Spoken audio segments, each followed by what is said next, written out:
Hey,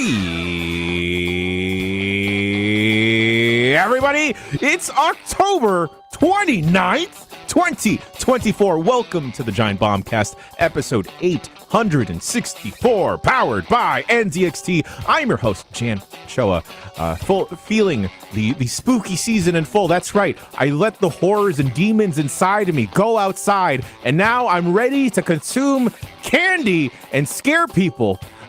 Speaking about scaring people, he's scaring people with how gosh dang handsome he is. Look at that hair, look at that jaw, look at that beautiful smile and those piercing eyes, Jeff Grubb. Oh, thank you so much, my sweet little pumpkin boy, Jana Choa. I am happy to be here. I got off of my big beanbag just to come here and do this show, and I don't regret it, not for a second.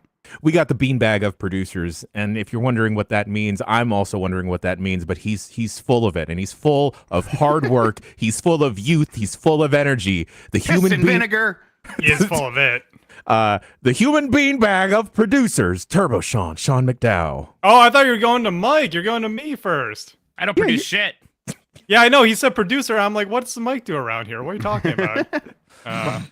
Hi, Turbo Dad. Happy birthday. He's not Happy birthday, Dad. Happy birthday. Wow. No relation to Turbo Granny. That's a different thing. That's a very different thing. You want to keep that separate, yeah. And we got the Turbo Granny of the website. That's right. He's haunting ghost tunnels. He's biting off parts of bodies. He's possessing people. Mike, don't actually do that. I don't want to. This is an anime character you don't want to look up the history of. We got the bad boy of games media from GamesBeat, Mike Minotti. Who's this character? Is this another anime character that will depress me for a whole weekend if I read their wiki? Yep. Nope, you don't want to read anything. We're still talking about Turbo Granny? Yep. Yeah. Let's not. Not gonna depress you, but What's Turbo Granny from? Dan to Dan. It's a new anime. Dan to Dan. Dan. I thought it was like Dan to Dan. Like I was just picturing like a 90s sitcom with Dan, like Dan to Dan. Like Dan's like finds his twin brother. And like the one's like wacky, like the other Dan's like, this guy. Jesus. This does. He's not here, and this does remind me of a thing. It was like I know the statute of limitations are up on this because it's been a while since you guys were in Germany. But he clearly many times heard Deutschland, and in his head he's just like Dutchland. And so when he brought up like, oh, they speak Dutch there, I'm like, it's not exactly the same thing as Dutch and Deutsch. They're different words, but I never yelled at him for that one. There was too many other things to yell at him about. You were still thinking about him not knowing what was going on in Germany in the 1930s. One, yes, that one took a precedence. Yeah, that one was more important. Yeah. I know every time we've talked about the Game Awards or like getting together in Los Angeles, I've talked about we should go to a batting cage. We should go to Topgolf. I think we should go to a museum with Dan. Yeah, of course. No. Or no. Why would you do that to me, Jan? Sean, you have to experience everything. You know, if you're gonna you're gonna get your palate wet by hanging out with these two hooligans and then two Reicherts, right? Mm-hmm. And then but you see, okay, hang on, Jan. You see, the thing is, when the three of us are together, me and Mike overpower Grubb. Like, I know true. Grubb's a strong personality, but at least some common sense is brought to the room. I can't do that with Dan in a museum, man. No. It's fine. Bailey might be there, and she could yell at Dan. That's true. She does put Dan in his place. I'm trying to think what would the funniest museum be to take Dan to. He might actually like the Academy Museum of Motion Pictures. Oh, yeah. There's a Hammer That's Museum? true, What? actually. Oh, I don't think it's actually about hammers. Shit. Los Angeles museums, folks. Keep it to that. Yeah, there's a Natural History Museum, which are always a great time. I love natural. That's probably my favorite genre of museum. Yeah, for sure. Yeah, they usually have like a skeleton of an old human being or something like that. I like that. Yeah, I already went to the La Brea Tar Pits with him. He just talked about Last Action Hero the entire time. Hero, yes. Yeah, which was fun. Did we take Dan to the Hall of Presidents in Disneyland? No, right? No, but it's not in Disney. It's not in Disneyland. Disneyland just has great moments of Mr. Lincoln, which is also good. It'd be funny to. I think he'd just be bored, honestly. I don't know. Yeah, exactly. I think he just wouldn't like it. Yeah, we did take him to the La Brea Tar Pits because it was super close to the office. I remember now. You refused to go. It was my birthday, and I said I want you all to take me to the tar pits. And Jeff and Dan went, and Jay was like, "I'm not going." I had to take care of time, and then he wouldn't tell us business. what happened the last time. Yeah, Jan was busy. I had to take care of business and describe to Jeff Backlar what Erewhon was. Sure. Oh, thank God, Goaty is after Mike's birthday this year. Oh, thank God. Yeah, Okay. right. Well, Yeah, you're all spared. Okay. it's still gonna be kind of. It's I still mean, gonna come up. I know, bet. birthday year. Yeah. The threat of a cake is always looming, you know. Uh-huh. I don't know if you Scared guys. cake. Yeah. It scares us all. You want me to just bring the wig, and you could just make a normal cake on my face, and I'll put the wig on it? I still have this for some reason. Put Do the you wig on the think- cake, appetizing. Shouts out to the baker. I forget her name and her Instagram account. But do you think now at this point she may have made a mold of Mike's face just in She's case we just ask her She's just like annually in December. I'm just gonna have to do this from now on. Right, just very preemptively starts cost-effective. making one in like Uh-huh. September, October? Yeah. Boys, I got something that I discovered yesterday during Game S mornings. Yeah, Hmm. and this is Sean. You were present in the chat. Yes. Oh, Yo, right. did What y'all was know? this? Did y'all know Famicom stands for Family Jesus Computer? Christ, Oh, Yeah. no. Yo, Oh, no. what Yes. a good name! Yeah. Right. Why they They stop were doing cooking. names like this? What is a Switch even? What's a Wii? Yeah. What's a Super Nintendo? Give me more Famicom. I'm glad you left out Wii U because that's so obvious and self-explanatory. Right. but Right. That's like the Wii University. That's where we go to learn because that's like when Where Andy you learn went to about college. And then, do yeah. I do like the idea of like primarily thinking of something like the NES as a computer, which of course they are. And at the 80s, like, you know, people still would like things like the Commodore 64, they were computers. Atari was like a computer company, you know, along with Yeah. games and whatnot. And like, Well- starting with the NES, it was like, these are kind of a separate thing, actually. The reasoning was in Japan they actually did have a lot of applications for it that we you never could, like, got. do your taxes. Or Yeah, you do your something, yeah. taxes. You could like I think pay bills electronically. Horse betting, I remember, was an app that they had. Then But that was, that was Hoppies. all market positioning, right? Like we talk about it all the time, where it's like you can make someone convince themselves to buy something if you give them the story of like, here's what you're going to do with Yeah, it. exactly. And even in Japan, all those applications, for as much as people might have actually used them, it was definitely Nintendo being like, we'll get it. Well, they'll convince themselves with this, and then they're going to end up buying all these games. Right, because back then, having a computer in your home was the ideal, and the thought of having, what would have been at the time like a $200 or whatever computer in your home was extremely appealing to people. And then in America, it was like a much different market reality, where it's like the Apple II had already kind of really won over a lot of people, and Yeah. so it was like, we're not going to be able to tell people this is a computer. So what do we tell them? It's a toy that, like, a robot that Right. comes with a little thing over here, a control box or whatever. Yeah, that's why they created Rob, because they yeah. needed to market it as something that wasn't, hey, remember the Atari, Yep. crash and everything. No. This isn't one of those. This isn't one of those. I Sega swear. is really just like an abbreviation / shortening of service games. Yeah. That's how you got Service Sega? games, yeah. Oh. They started That's less fun. in Hawaii, I believe, as Right. a they made a variety of games. I think Capcom is short for Capsule Communicator. I thought it was I computers. thought it was computers. Yeah, that's the NASA shortening. I made a joke. I'm sorry. I thought Mike would get it because we both listened to that No, same I book. did get it. Yeah, Okay. I know, because You just thought it wasn't very good. Yeah. No, he's pretty fair. Mike got lost in his thoughts again, all right?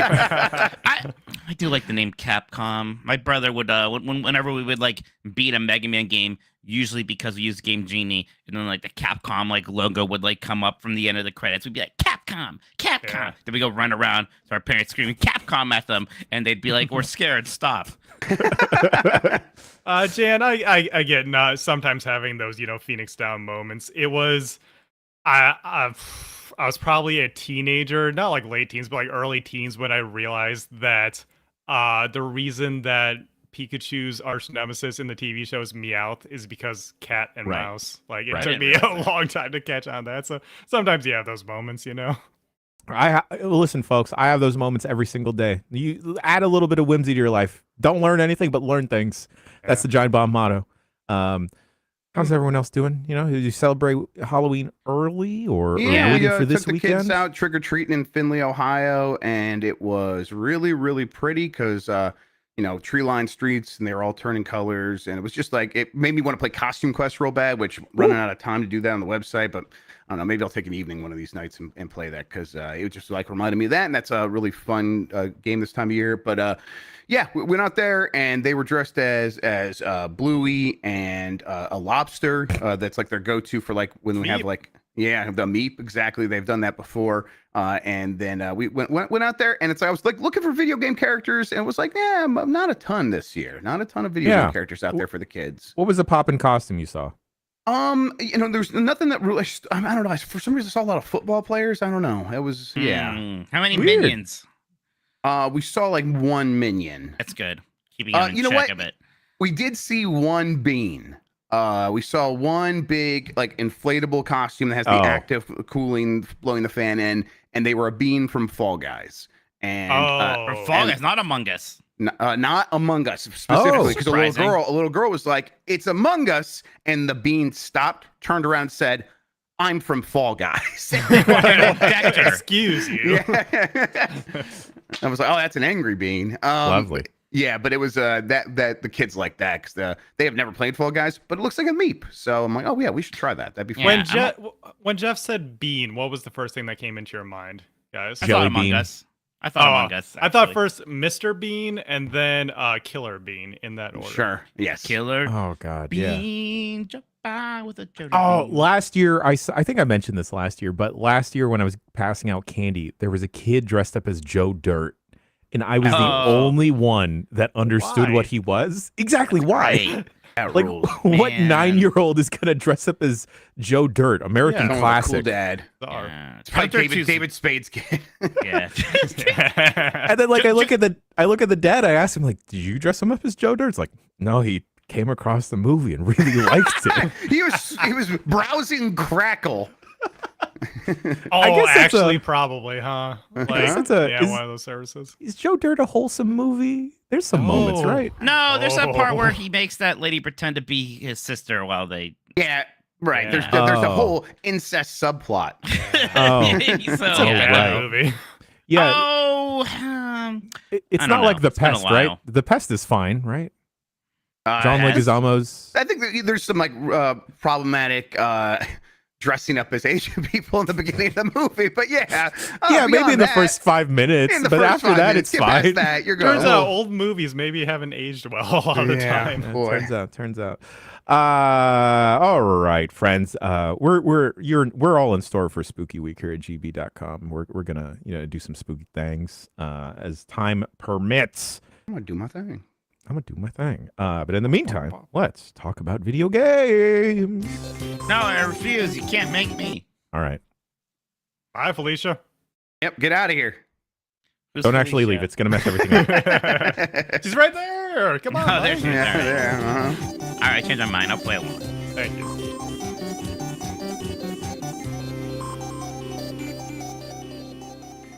There was a new Black Ops 6, and I've downloaded a portion of it because I was very confused as to what to download and whether or not I should download the whole thing. What's wrong Get with it from y'all? Steam, where they don't give you a choice. They don't. It was here. Yes, they do. What is wrong with the olds at this site? It's a checklist. Just check the things you want. I got a checklist after I installed it. Yeah. But I had to install Steam is 300. worse, I had to but- install 316 gigabytes first, and it was like all my drives were like, no. No, it's like every other Steam game, you uncheck the things you don't want because you got all the DLC. Yeah. Okay. So that because That's how every Steam game works. Okay. So if I would have gone into the DLC option on the properties and unclicked, everything is listed as DLC. So like Modern Warfare 2 would have been listed as DLC there. Correct. Yeah. Okay, That's probably why all your right. download was huge. Black Ops 6 itself is like 40 gigs. It installed it all. Yes, it installed every single thing that is in that launcher, and then I just went in afterward in the app itself and deselected some things, most things actually. The Xbox app is weirdly good because it gives you a checklist before. And it's like these are that's the what I'm recommended expecting. ones. Yes, and I like that system. That worked really well when I used that in the past, and I was like expecting that here, even though I'm like I don't remember Steam doing that, so it didn't even occur to me that would be now. DLC. Credit to the console players, because if what Nikki showed us that one time is still true, that system is messed up. Where it's just a bunch of things named Call of Duty, and you have to like look at the icons and the file size. That's messed up. At least on PC they made it better. I like it just installed the two things for me, but it was annoying because I think this like the single player game is the one that's actually a separate executable. So I open the Call of Duty app, I select the campaign, then I like closes that app and opens up the different one, and I'm like, okay. That's just how And it then works. from there, I tried to play multiplayer, so I clicked that, and it closed that app, and then just never actually opened the multiplayer app, and then it would never open again. So I actually haven't played multiplayer yet. Huh. So it's I don't weird like that. The campaign is a separate app. It is at least smart that the primary thing is the Black Ops 6 multiplayer, because that's what most people will be launching when they launch the game. Yeah, but they updated the UI. Do you guys find the UI better in the COD app at least? Oh, I do. Yeah, I wasn't immediately like furious looking at it, so it must be better. If you launch into Warzone, it's still that absolute god awful mess. But at least now, when you launch the Call of Duty app, it's like, do you want to play Black Ops 6, Modern Warfare 3, or Warzone? And then other stuff is over here. It still did the thing though, where it's like, okay, there's like on the screen, it was like my three options were Black Ops 6 campaign, Black Ops 6 multiplayer, or Warzone. So I click campaign, but then it just opens a separate thing where I have three options of Black Ops 6 campaign, Black Ops 6 multiplayer, Black Ops 6 zombies. I was like, I already told you what I wanted to play. Still not all the way there. It's not good, but like I said, I'm not immediately furious the way I was looking at the Call of Duty app in the past. So that's nice. At least they're improving somewhat. Hey, that's Call of Duty, and Call of Duty, it feels good, right? It's I played probably an hour and a half of the multiplayer. I got to level 7 or something like that. I have like a 1.3 KDA, in case anyone was wondering.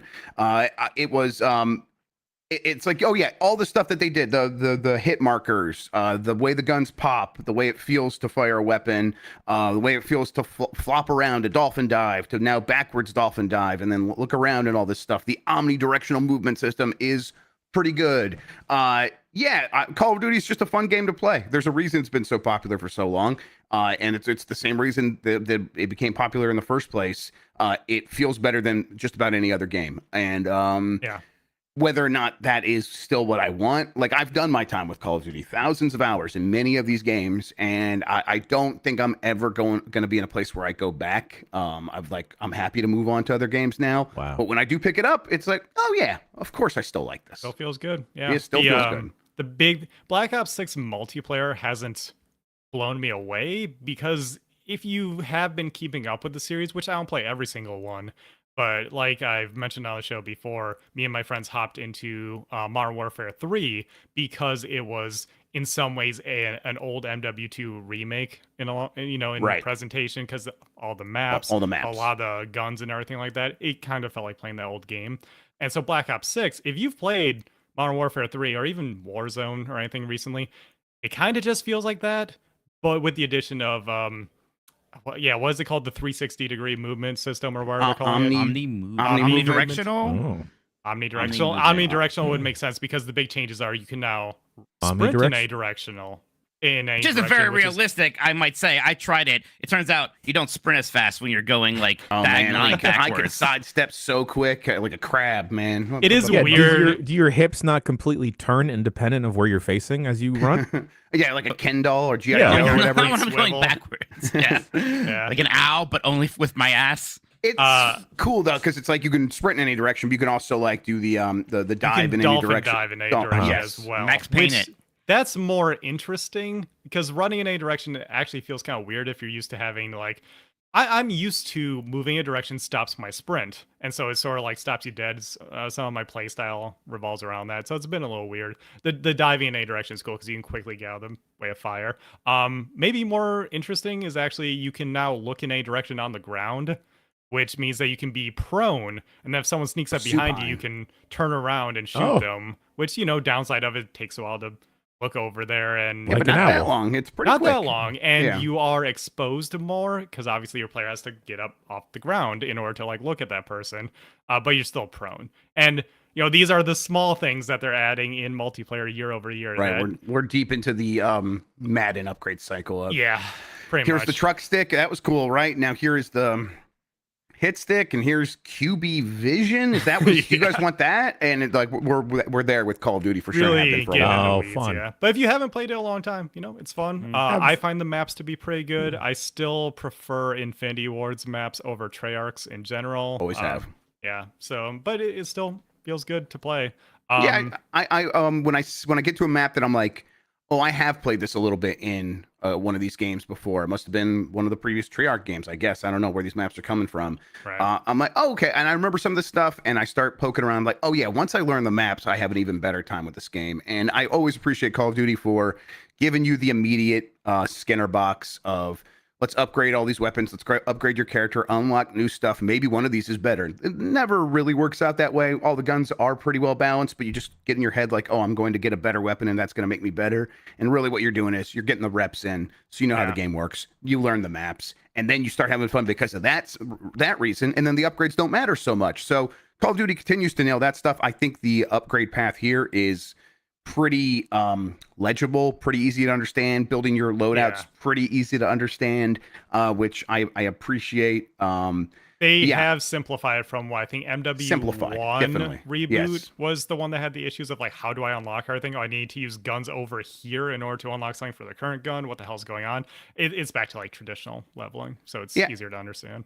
I think my big takeaway at this point, though, with Call of Duty overall, like at a high level, is there was a time when these games each felt like they had their own voice because it was Treyarch or Infinity Ward, and that is just that. I don't see that. Did you like the parade of developers when you open the game up that they show, right? Like all the people who work on it, and it's like, you know, of course it's Treyarch and what Raven first, right? But it's like, and here's like the 15 other ones. Like even Infinity Ward kind of helped on this, so it's like all the stars are here. Oh yeah, because a lot of their tech is in here now. I actually don't know the engine. I wouldn't be surprised if it's the new IW engine. So the games are too big. They don't have a choice anymore. Yep, exactly. I think maybe more interesting is to talk about the stuff outside of multiplayer because people are kind of talking about the campaign a lot. Right? Yeah, I was going to ask you. I've not touched the campaign, so I'm curious about this. What is the TTBC? Time till Bill Clinton? Yes.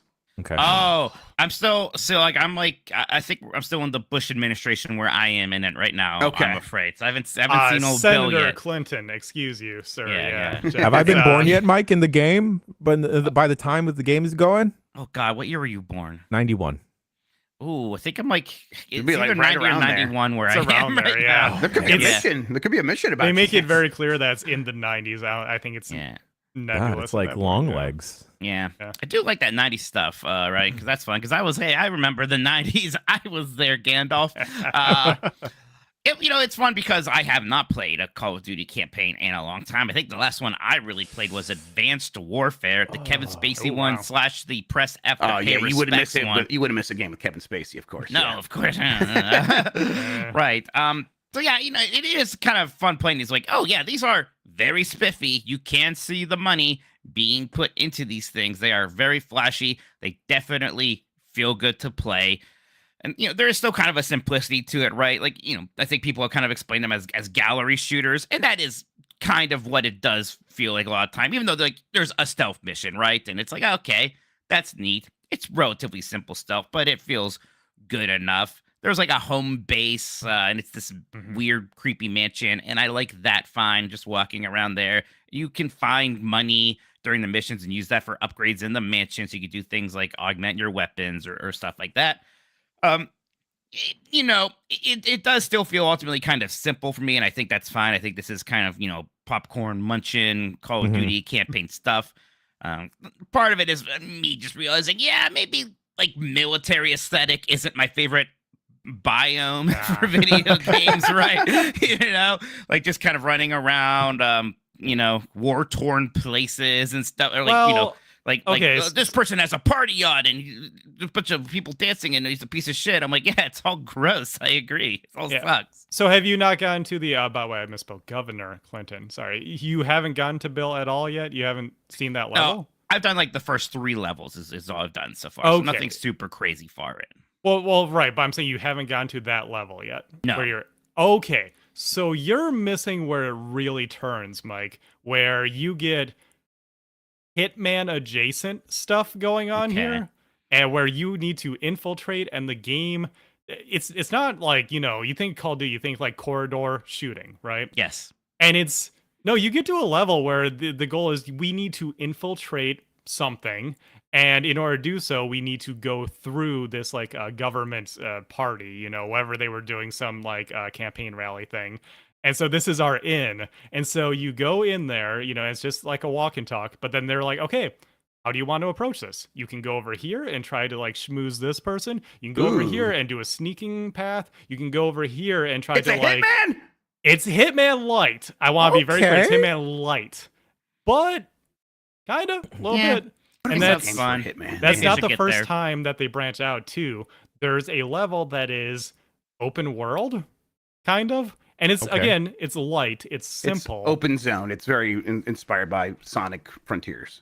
Exactly. You run the circles. Yeah. It's like a kind of a big map. It's sort of like, hey, remember that crappy thing they did for Modern Warfare 3? Kind of like that. And so there's good variety in the campaign that I'm enjoying so far, even if, you know, the political intrigue and everything like that. It's seen through the visor of, you know, U.S. military and everything. It's whatever. Right. There's an evil paramilitary group or something, and like, the government might be involved. Oh. Do you guys like ever? Because I'm a dad and an older gentleman. You like Tom Clancy, is what you want to say? I've really like Hunt for the Red October. It's like I could watch that movie like 50 times. Does it rise to that level? I don't think so. But again, early on, and also there's a lot of returning characters from that Black Ops universe, and that means nothing to me, right? I played Black Ops 1, I think. So like the connective threads don't tingle me. So I played most Call of Duty campaigns. I think where I fell off was with Vanguard, just because I can't stand, you know, World War II stuff at this point, or World War One. World War II is the shit. I wish more games were set in it.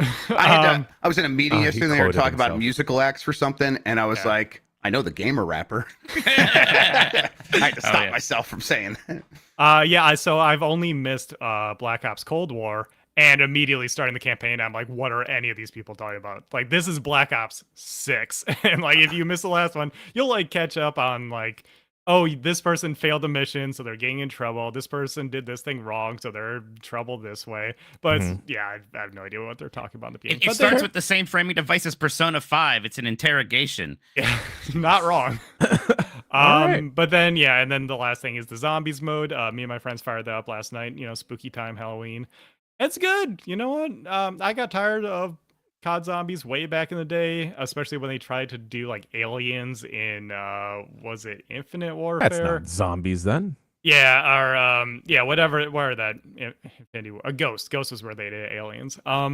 It's good. You know, it does. I don't know if COD Zombies has gone other places since, because I haven't played it since back in the day, but it does feel like just a more refined version of what you played probably in Black Ops 1 or whatever. If you're like me, you know, back in like your high school and college years playing zombies in those slightly older Black Ops games, like it's a little nostalgic going back to that and having it be good, and you can fire up the workbench now to craft stuff. I think that was in the originals, and then the map is very good. The first one we played on, at least. I like it. It's solid. All right, maybe we'll dig up some zombies and play Black Ops 6 on the website. If not this week, very soon. A lot of stuff popping off this week. Speaking about a game being played on this website, we played Echo Point Nova last week. Fantastic first-person shooter. Jesus Christ, the movement, absolutely insane, and shouts out to be able to flip by just wiggling your mouse around. Yep. Yeah. It was like, when I was trying to figure that out, I'm like, because Dan's doing it on the right segment. How does this work? And then I was like, oh, it clicked. I'm like, oh, if I just move the mouse forward, I'll just do awesome front flips. Hell yeah. Yeah. The game has agility orbs. I kind of feel like you don't need to say much more than that, right? Like right. It has an awesome move set. Like I love a game that has a great move set, and it's like, hey, yeah, here's the double jump, and you can upgrade that, and I guess you can get up to like a quintuple jump or something like that. When you hit the shift button to go into sprint mode, you get out your hoverboard, and then it enables you to run on walls. All that stuff is awesome. God, I love wall running. I love wall, and it feels really good here. Yeah. And you really can carry that momentum forward, do your double jumps, do a grapple off a cloud to get to another floating platform. All that sounds awesome because it is. And then on your mini map, you see a green dot. That's an agility orb. Go get that. Get enough of those. You could do more stuff. that's awesome. Yeah. It's a good loop. It looks good. It plays really fast. The combat are these arenas that are set up that scale depending on how many people you're playing with. I played some solo. We also did some 4-player co-op. And those were they're fun and pretty quick, and a little bit harrowing sometimes when they the big mechs would show up, and we kind of would skate by sometimes. It was nothing too the combat's not going to blow you away, but it's fun enough to be like these punctuation marks at the end of the sentence that is, I just did this awesome thing and this awesome thing to get over here, and now we're exploring this part of the map that has a new combat arena. Let's do that and then move on so we can find the next one over on that side of the map. And I really like in the multiplayer how, there's 4 of us and we could kind of run around and do our own thing. And as soon as somebody finds a combat arena or something where, maybe all of us want to be there, you just open the map, you click on that person, you teleport there right away. So it's just very easy. Yep. Yeah. And I like that progression was completely separate. So Dan was able to double grapple hook around, and he had a couple more jumps than us. And then I gained the ability to double grapple hook. And it scratches that Spider-Man 2 itch, or that Spider-Man itch where I never want to touch the ground. And I just want to keep wall riding. And if you get on your hoverboard, you can wall ride vertically completely up a surface or a silo. It's great. And while we were playing through it, I couldn't help but imagine and dream if we lived in a world where we got that multiplayer Spider-Man game. Yeah. Just because, okay, none of this seems like it should work in Echo Point Nova, and this is definitely a smaller team than Insomniac, and they're kind of figuring this out. I guess we don't need to have big, giant set pieces. We can just initiate an event, and then that's when we dip into that combat arena. And the movement's so good, guys. It cannot be understated. We're putting in the same sentence as Titanfall 2. Yeah. Yeah. Oh yeah. There's an editor in the game that after we dipped out of the game, I checked out for a bit. It's kind of bonkers, and I feel like if the Echo Point Nova community gets behind it and it kind of reaches some creators that are into map building, you can make some very interesting obstacle courses, which is incredibly enticing. Get some obbies, yeah. And get some obbies. And not that I want Fortnite to steal everything from every single game, but maybe just acquire the Echo Point Nova team or something, or give me a hoverboard in Fortnite. Yeah, I mean, and a grappling hook. I think my initial reaction and there the would be ability to grapple to clouds. Yeah, would that be they want to keep Fortnite broadly approachable, so would complicating the movement even more be something that they would want? But it's I don't know, that audience just tends to figure out whatever they give to them, so I think it would be fine. Yeah, that'd be cool. Put in Fortnite, why not? Would y'all want to see a PvP in Echo Point Nova? Sure. I mean, what's the harm? Well, man, huh? All right. I think this game's good at something already, and they should elaborate on that. I don't know. I think adding a PvP could generate some more interest in the game or whatever. So it picks up more steam. Really, sure. I could see how you can just kind of battle royale. Oh, they do have PvP. Oh, right. You could turn on PvP, but it's not like a a team deathmatch deathmatch shooter in a setup map or something like that. But what would it be then? Is it just friendly fires on? Or? I think you can hunt each other down or something like that. Yeah. It's like duels in World of Warcraft. Yeah, right. That point of reference that we all get. Totally.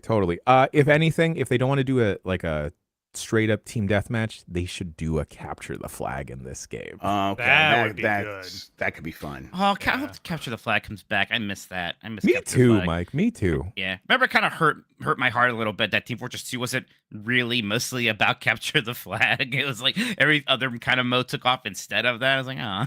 You guys ever play Capture the Flag in real life, at a camp or something? Yeah. Me and my friends all played it in the woods with water balloons.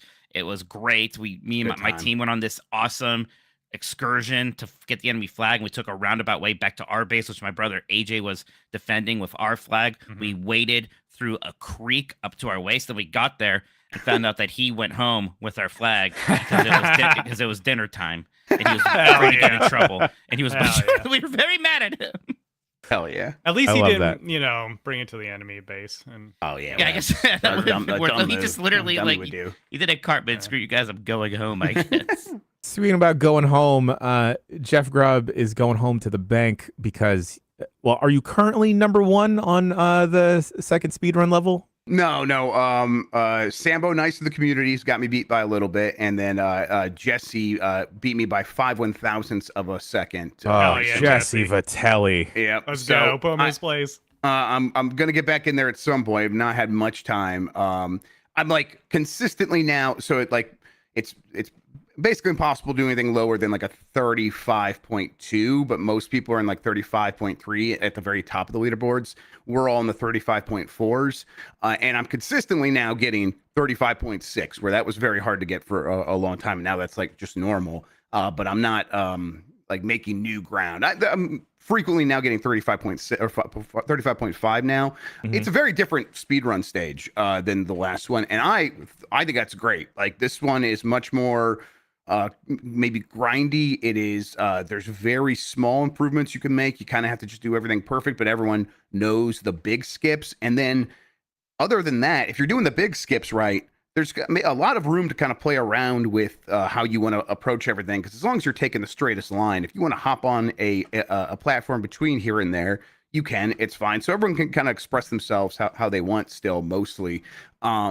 But yeah, and those big skips are challenging. But once you get them down, it's like, okay, I'm starting to get this. And then there's this one at the end where it's not a skip. It is if you hit this little half pipe and you can carry the momentum off of that. That made the biggest difference for me, where it's like, okay, I realized if I rode that longer, it would they would pick up speed because it's ice. And if I jumped off at the right time, I would carry that momentum into the end. And that's when I got my really good time. Yes, it's probably what I'm missing. Like I was grinding this for a bit, and I think I have 135.6. I have a 0.6, but then like grinding for hours, I was just getting 0.7, 0.8 every time. And I was kind of getting a little bit over. It's like, man, I just can not get past this 0.7 consistency. And it was very consistent, but yeah, it was getting to be big. It was a fun level, but you probably had me beat on this one also, Jeff.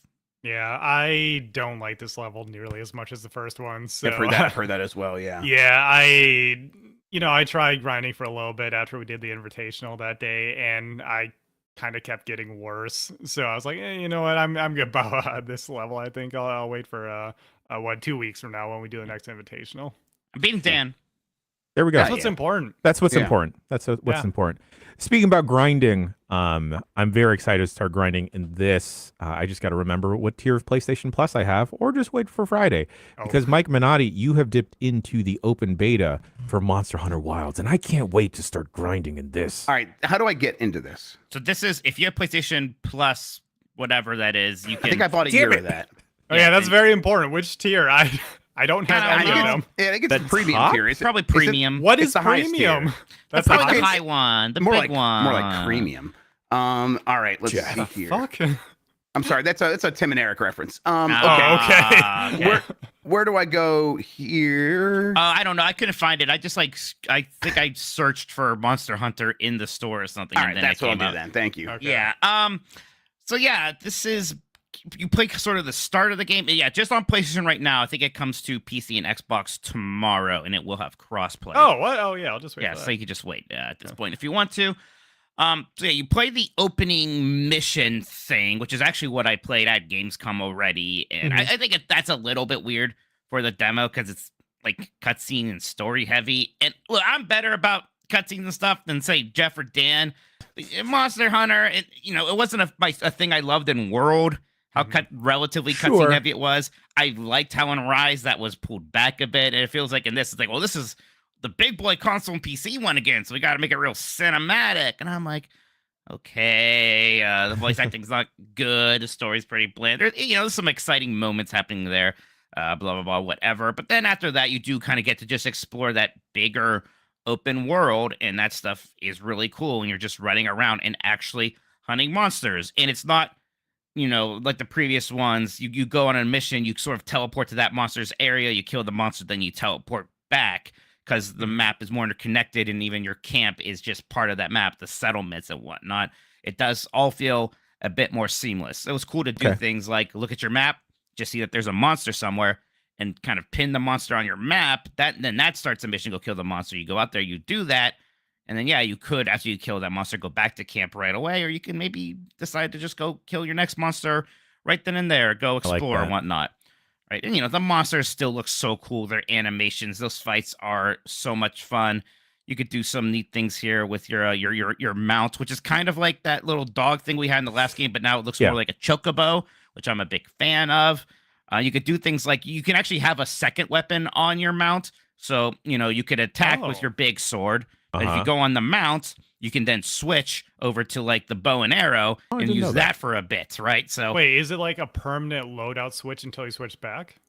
Yeah, and I don't know if it's a full loadout switch or just that weapon, but yeah. Or right, sorry, I just meant the weapon, but yeah. Yeah, exactly. It's cool because there are all these moments where you want to get back on the mount because it's, you might have to chase the monster or maybe you're low on health and it's way safer to get on your mount and then heal yourself, sharpen your weapon than to try to do that on the ground. So the fights feel very dynamic and interesting. There's one part where I was fighting this sort of salamander creature. And earlier on in the fight, he kind of climbed up this, spire thing and started shooting acid at me. It's like, oh, no.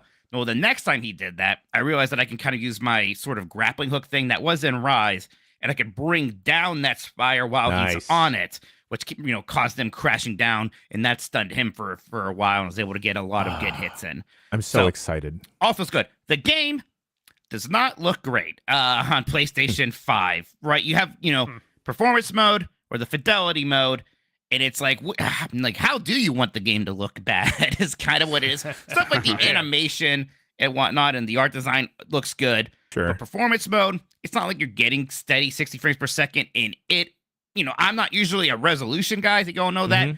It looks kind of rough, right? It is sort of blurry, Vaseline-y. So that's, and again, it's not like the trade-off there is a super smooth 60 FPS. But then the fidelity mode, okay, it's sharper, but it's chugging, right? It's definitely chugging. Unfortunately, checks out though, because I think we're seeing that the RE engine is not great at more open. It's having a rough transition into this open world, right? Because Dragon's Dogma 2 had the same thing, and I'll tell you what, even playing it, I'm like, ooh, people think the next Resident Evil is gonna be open world, huh? Ooh, because RE engine is so good at doing that more kind of corridor, more tightly, designed environments. And again, the game still feels good, and maybe it does just need a tech boost from things like the Pro. I'm very interested to see how the PC version is going to work. I'm sure Digital Foundry will do a video on all of that stuff, so we'll get a better idea. And again, this is a beta. This game does not come out until, a few months into next year. Yeah. Maybe that stuff will be improved upon. But yeah, the performance, at least on a base PlayStation 5, was not amazing. It sucks to be here. Yeah, I don't like that sentence you just said. Yeah, it sucks. Base PlayStation 5. Hearing the phrase base PS5 with like apprehension in your voice, that sucks. Well, but it's not has to be everything. We're gonna talk about Veilguard in a little bit, and that game looks great. Sure, yeah. And it's very different, right? Because that game is not very open worldy. Right. That is kind of more tight knit design. But boy, that game is kind of a stunner, and you sort of want Monster Hunter to be a stunner, and it's not. Other than marketing deals, maybe there's a reason why it's on open beta on PlayStation first rather than being open beta everywhere. I guess. There's still room for optimization doing that stuff. By the way, I looked into it, and so is any tier of PlayStation Plus right now, and then starting Thursday night, it will be open for anyone on PlayStation as well as Xbox or Steam through Sunday. All right. Well, we will fire that up on the website on Friday. And then we'll hunt some mods. That'll be an interesting one. Nikki notoriously does not like Monster Hunter. Well, Nikki is going away for the week. So it's all right. If anything, we'll just watch me do it. We got some plans for UPF. I also don't know who's in town for UPF. Exactly. I will be leaving right as you guys are starting UPF. So good luck with that. Me and Mike will already be gone, I think. So. Yeah. All right. Nikki, I think that colonialism should live in video games. That's where it's okay for colonialism to happen. We should go and exploit the resources of other nations only in video games. The views of Jeff Grubb do not necessarily reflect the views of GiantBomb.com. Yeah, you give the man a microphone and the spotlight, and he forgets how to fear the spotlight. And just okay, nice, well done, sir. Okay, that's your best one in a while, Jan. Very good. Thank you. 5 podcast points to everyone that clapped and smiled to themselves. I've been playing Fear the Spotlight. We checked this out. Was it last week, Grubb, on UPF or last week? Grub Bag. We did a grub bag on like Thursday or something like that. Played some spooky games. We did a Ghost and Gremlins, and this is the one we wrapped up with. And so people, if you didn't see, the setup is spooky kids go to an abandoned school, a closed school, and they are gonna go get a Ouija board and summon some demons, and it works. Yes, it works, and then shenanigans ensue. Your main playable character gets transported to a different time, the scary year of 1991. Oh shit, that's when that fire happened. That's when that fire happened. Teenage Mutant Ninja Turtles movie came out. Oh god. I continued to check out the game, and I wound up completing it, and it's You beat it, you mean? I beat it. It's a very pleasant. I think it's a fun little gem, and it's really neat. They really play on the tension a lot. I enjoy horror games or scary games where there's maybe actually no combat involved, when you kind of you have a very limited tool set, and your tool set is just to crouch and hide or just run away. The game, I think we saw it while you were playing through it, Grub, kind of has like a pyramid head-esque villain. Mr. Spotlight, yes. Mr. Spotlight. And Mr. Spotlight will occasionally pop up and patrol around an area, and your whole thing is to avoid being caught in the spotlight. He's the one that makes it feel all right. I'm sorry. The game does a really good job at slowly doling out the story as you're progressing through. You get transports in 1991. As Grub said, there's a major tragedy at the school that happened in 91, and you slowly learn how that tragedy may have been related to some bullying and some bad stuff happening at the school. I think they do it really well. The game is pure puzzles, y'all. Oh, yeah, I was gonna when the Mr. Spotlight did show up, you were like, "Oh man, I was kind of hoping this would just be vibes based," and I know that's what you're saying. And so, how much does that complicate things? Like, how intricate do the encounters get? Are you just ducking, crouching, sneaking past and away from them, or do you ever have to like stand toe to toe and do something about them? You are pretty much just ducking and running away. There was a portion in the part that Grub played last week where the world starts catching on fire, and that will occasionally happen too during some small set pieces. But for the most part, the game is very quick and very contained. And even those Mr. Spotlight segments are very contained to a portion of the map where you will have to circle back to the hub that Mr. Spotlight is patrolling around, but you can kind of just run past him and continue solving the puzzles. And I think the puzzles are really well done. There was one where I was scratching my head where I had to do some very, very basic observational math, and then I got frustrated with the game of this is like a poorly written word problem for a fourth grader. Not fair. I did not know there would be math on this. I thought it, and for people it's PS1 style. It has a really good energy to it, where I think it's very easy to get in the mood of, this is spooky, and there are deeper and maybe scarier implications to everything that you come across. So yeah, it was working for me really well, and I'm going to spend some more time with it. I have it on the Steam Deck now, and I'm just going to play this a couple evenings. Plays super easy on the Steam Deck. Awesome. What's the superior 2024 indie horror game inspired by the PS1? This or Crow Country? Ooh. I liked Crow Country a lot. I thought that was very impressive. I liked Crow Country a lot too, but I didn't quite dig the PS1 graphics they were trying to emulate there. Right, they were going for we mentioned at the time kind of Final Fantasy VII style. It's Final Fantasy VII mixed with Resident Evil. Yes, right? Which is a cool thing. That's cool, but yeah, it either works for you or it doesn't.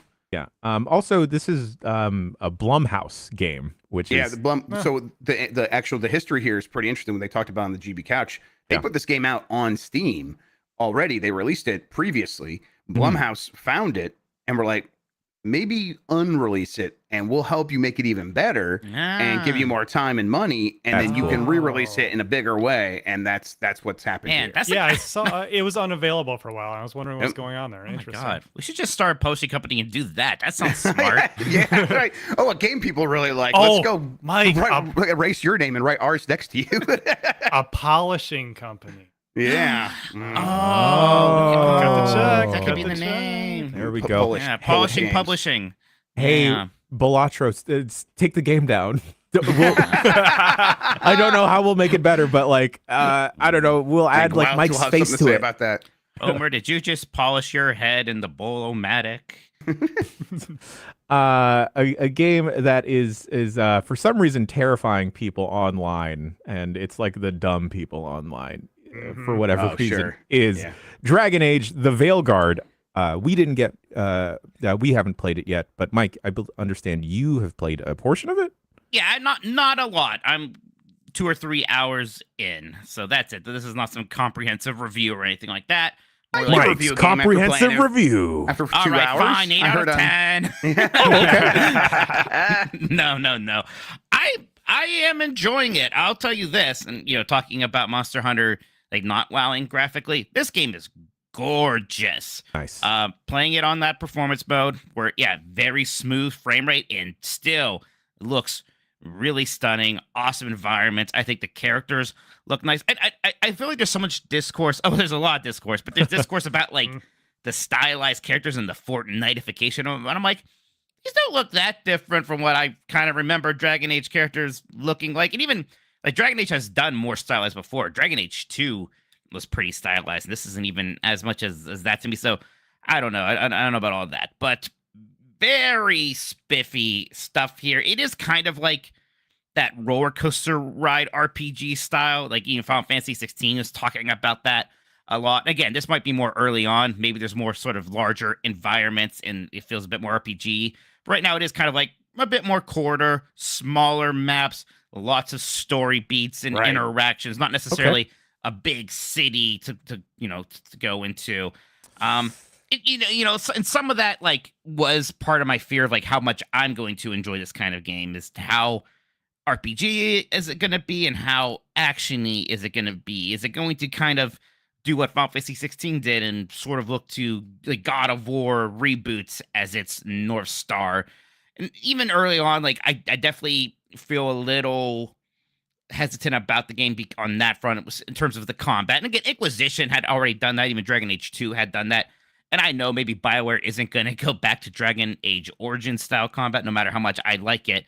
But yeah, when you're like fighting people in this game, it all feels good. It's all competent, but it's that pretty similar. Like, do your heavy attack and light attack combos and dodge when you have a thing above your head and use your cooldowns, right? And yeah, it all feels good. There's a decent progression system there. I actually like the kind of skill tree and the way it works. And you can spend points to get to specific class specifications. But I know just reading reviews, like probably the most universal complaint is the combat kind of gets dull after a bit. And I can already see that world happening relatively soon there. It's a shame. I think I'm the way it's landed with reviewers is kind of right around I think where I was expecting, where it's like, this thing, people like this game. It's mostly pretty good, and it just isn't perfect, and it's maybe not like going to be as a game of the year contender as like a Baldur's Gate 3 was last year. It's kind of a step behind that. But this is like good enough for the BioWare bounce back, right? Like this is this is not a Dragon Age Inquisition even. Like this is better than that, or it's definitely it's people definitely not. Liked Inquisition. It was just one game of the year, which is weird. It's definitely not Mass Effect Andromeda though, right? It's not what Anthem. they're getting at, Right. Yes. Exactly. Yeah, in terms of that, absolutely. This is a good game. Like I am enjoying it. It feels very well made, and like again, the aesthetics, like even your kind of home base thing is in this kind of voidy, like things are floating around sort of space. That looks really cool. Even the Dragon Age conversation trees, and so and so disapproves, and this person approves. You have maybe different choices depending on the backstory you gave your character. I still like all of that stuff. Most of my party members seem interesting so far. There's a little bit of that's another talking point, is like how good is the writing here. I I will say that to me, and I'm not some Dragon Age super freak, but I played all of them. It seems about the same as Dragon Age writing has always been to me, and maybe you can take from that what you will. Okay. I don't think this is any kind of amazing writing, but I think it's fine enough. It's fine enough for this kind of fantasy jaunt that we're doing here. Yeah, my appetite is starving for a Mass Effect like game, even if I have to deal with wizards and stuff. I think I've become pro wizard lately and pro fantasy. That's great. Over the last couple of years. Thank you, Mike, mostly due in part to your friendship as well as he's maturing. Yeah, I do better everybody with my friendship. It's true. Yeah. Yes, that's right. Your life gets improved by becoming friends with Mike Minotti. It's just a fact. Yeah. For sure.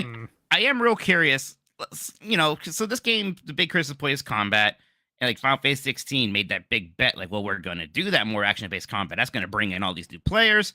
And it sort of did it. And meanwhile, games, it seems like the RPGs that do have the more complicated combat, like Baldur's Gate 3, or, even Elden Ring, if you kind of want to throw that in that bucket, those are the ones that are actually the really big hits. It's like, man, maybe that's actually where the appetite is now. People want that complexity. They want something that they can, like, understand, like throw their whole selves into. I mean, I think that's why kids like Pokemon so much, because it's like there's always something new you can learn about how all this bullshit works. There's an argument to be made there, but I would push against that a little bit, because I think the big examples we have of this in the RPG space have been sort of outliers a little bit. Like, talking about Final Fantasy 16's issues, the biggest issue was that was only on PS5. I think you can't judge anything about sales based on the combat change. Yeah, but you look the at sentiment, though. Hold on. You look at Final Fantasy 15, that's even simpler action RPG combat, and that's sold like gangbusters. Yeah. But that was also everywhere. And it, had a push behind it. That was also a setting that people, just related with a little bit more, just like these guys going on a journey. It looked a little more lighthearted and everything, and so I think people related to that more, as opposed to, like, again, 16 is like grimdark and everything. So I think sometimes it's not always black and white as to, like, should we focus on action or turn-based per se, because like Baldur's Gate 3 was always going to hit with that audience because it's the game for sickos. The sickos want it, and it's delivering on that, and good on them. Because there's more sickos now than ever, because it's it seems to hit, and that's beyond why that audience. Baldur's Gate 3 is getting bigger and bigger and bigger. It's because it's snowballing. It's word of mouth and everything. Interestingly enough, I feel like the portion of my friends that enjoy games like The Sims have really picked up and started to enjoy Baldur's Gate 3. So I wonder where the correlation is there. Isometric, top down. Yeah, you're guiding your characters through something. They give you room to role play. Yeah. Okay. Yeah. Well, I grew up was on to something with the depth there. I just think that it's, I don't think it's always as simple as it's not black. It's not black combat. and white. It's definitely not just black and white. Yeah. There's going to be a conversation to be had there. Right. But I just hope fewer people just like immediately jump to like, well, if we make it simpler, that will appeal to more people. Yeah. Because I think that's the case. Definitely correct. That's the other side of the argument, right? It's like, the action combat was not some silver bullet that solved your problems for Final Fantasy. So you need to think, if you want to keep doing that, you're going to need to do that on top of making some other changes or going back to ground in some other areas. But I think the move forward Final Fantasy, if that's what the conversation we're having now is, go be more of an RPG. Go be more, do what Persona's doing, actually. Like Mike has said, exactly. Yeah, like Atlas RPGs are still very traditional dungeon crawling turn-based stuff, and they're getting even bigger. But that's because they're getting bigger because people like anime more and more nowadays. That younger generation is getting older, so there's more people to sell it to. Right. So. I mean, Yakuza finally broke through a lot more, it seems like, when it went turn-based, actually. So I don't know. I don't think turn-based is this dirty word that some publishers treat it as, is all. Speaking about turn-based, I was going to save this for the end, but it's okay. Dan's not here. My metaphor check-in, boys, gents, people listening at home. I completed this game, and I am now doing like the mental calculus of either I wait for these two and maybe some more friends to finish the game, and we'll have ourselves a little spoiler cast, or I put in my back pocket and slowly start crafting a Google Slides presentation as to why I think this may be one of my favorite games of all time now. Let's fucking go. Good. And if you listen to the podcast and the Game of the Year discussions, you know that some of the games that really appeal to me are like the whole found family format, and you and your homies banding together, and like a strong story told through that. Even though you didn't understand that happened in Final Fantasy Remake, but go on. It's kind of boring, guys. Jan, I will fist fight you in December. All right, move all right. I'll start training till then. Just punch my face. I'll be the whipping boy. Let's just all punch Jeff. Yeah, just punch me. Just punch me. Everyone on the internet wants to punch Jeff. I'll do it too. That's fair. I get it. But yeah, this really reminds me of like the story beats from like a 13 Sentinels or like a Guardians of the Galaxy, where like, and I think this is Atlas firing off on all cylinders. Like I've loved all of the Persona games, even the portions of 3 that I've played, where the social links are a very important game, but because you have less social links in this game, for some reason, and not for some reason, it feels like it matters more, and it's more focused, and I think the characters that they've created for Metaphor absolutely fucking sing. It's one of the best, and I'm 30 hours in. It's one of the best RPG parties I've ever seen. They are all just so good and so likable. And yeah, those social links, like I've gone really deep into some of them, and I like the social link systems of the Persona games. Yeah, these social link stories just absolutely do laps generally around them. The Persona games, they usually have like a few that are like weird pervy ones or just dumb ones, right? Yeah. It's like, no, this is all killer. No filler. All this shit rules. Definitely. 100%. Dude, yeah, I'm still a little bit further in Mike. He's starting to catch up to me. I'm like just shy of 40 hours. Heiseme's story almost had me breaking down tears multiple times. Oh, Jeff would love Heisme. Jeff, I don't know about anything else. You would love this character, Heisme. He's a sad dad. Yes. But it's amazing. But like good sad dad. He has the greatest reason in the world to be a sad dad. So relatable. Yeah. Let me be Not Jesse relatable, Astro Bot, but then I'll start playing again. And he's a bad person. Not bad person, a bat, like with wings. Yes. I'm glad you clarified. I'm like, well, I love bad people. Yeah. But, man. But like for folks that like want a taste, right? And to feel like what one of these characters is, Heisme, I've seen a couple of people say this online, but he is like the Uncle Iroh of the team. If you're familiar with Avatar: The Last Airbender, Heisme kind of fills that old veteran role of like, I've seen some shit and I've actually like grown up and learned to reflect on said shit, and I'm gonna help guide you so as I process this, you can also process this, so I am raising a stronger person because I'm a sad father. He is learning late in life how to cope with his mistakes and how to grow as a person, even as like a grown-ass adult, while also mentoring this party that's all in their late teens, early 20s for the most part, and just trying to be a role model while also bettering himself. It's so good. Maybe Atlas games are better when there's more adults in your parties. Who would have thought, huh? I'm kind of tired of teenagers, and even the main character is a teenager, but everyone else is an adult, and he doesn't act like a young teenager. I'm like, this is a nice change of pace. Even the MC is like an older adult, right? Or sorry, an older teenager, young adult. So he's not like some high school kid, or doesn't come across like that. Speaking on the characters, I think it was Hayam who said in our discussion of, hey, when you don't have to have one character for every tarot card in the deck, you can kind of just make a character you want to make and not have to worry about put all the good else, stuff in fewer characters. Yeah, like Mike we said, don't have the social link about the guy who's fat and really likes food, and that's his whole thing. And I'm like, wow, that's great. I guess I gotta do this so I can make my personas.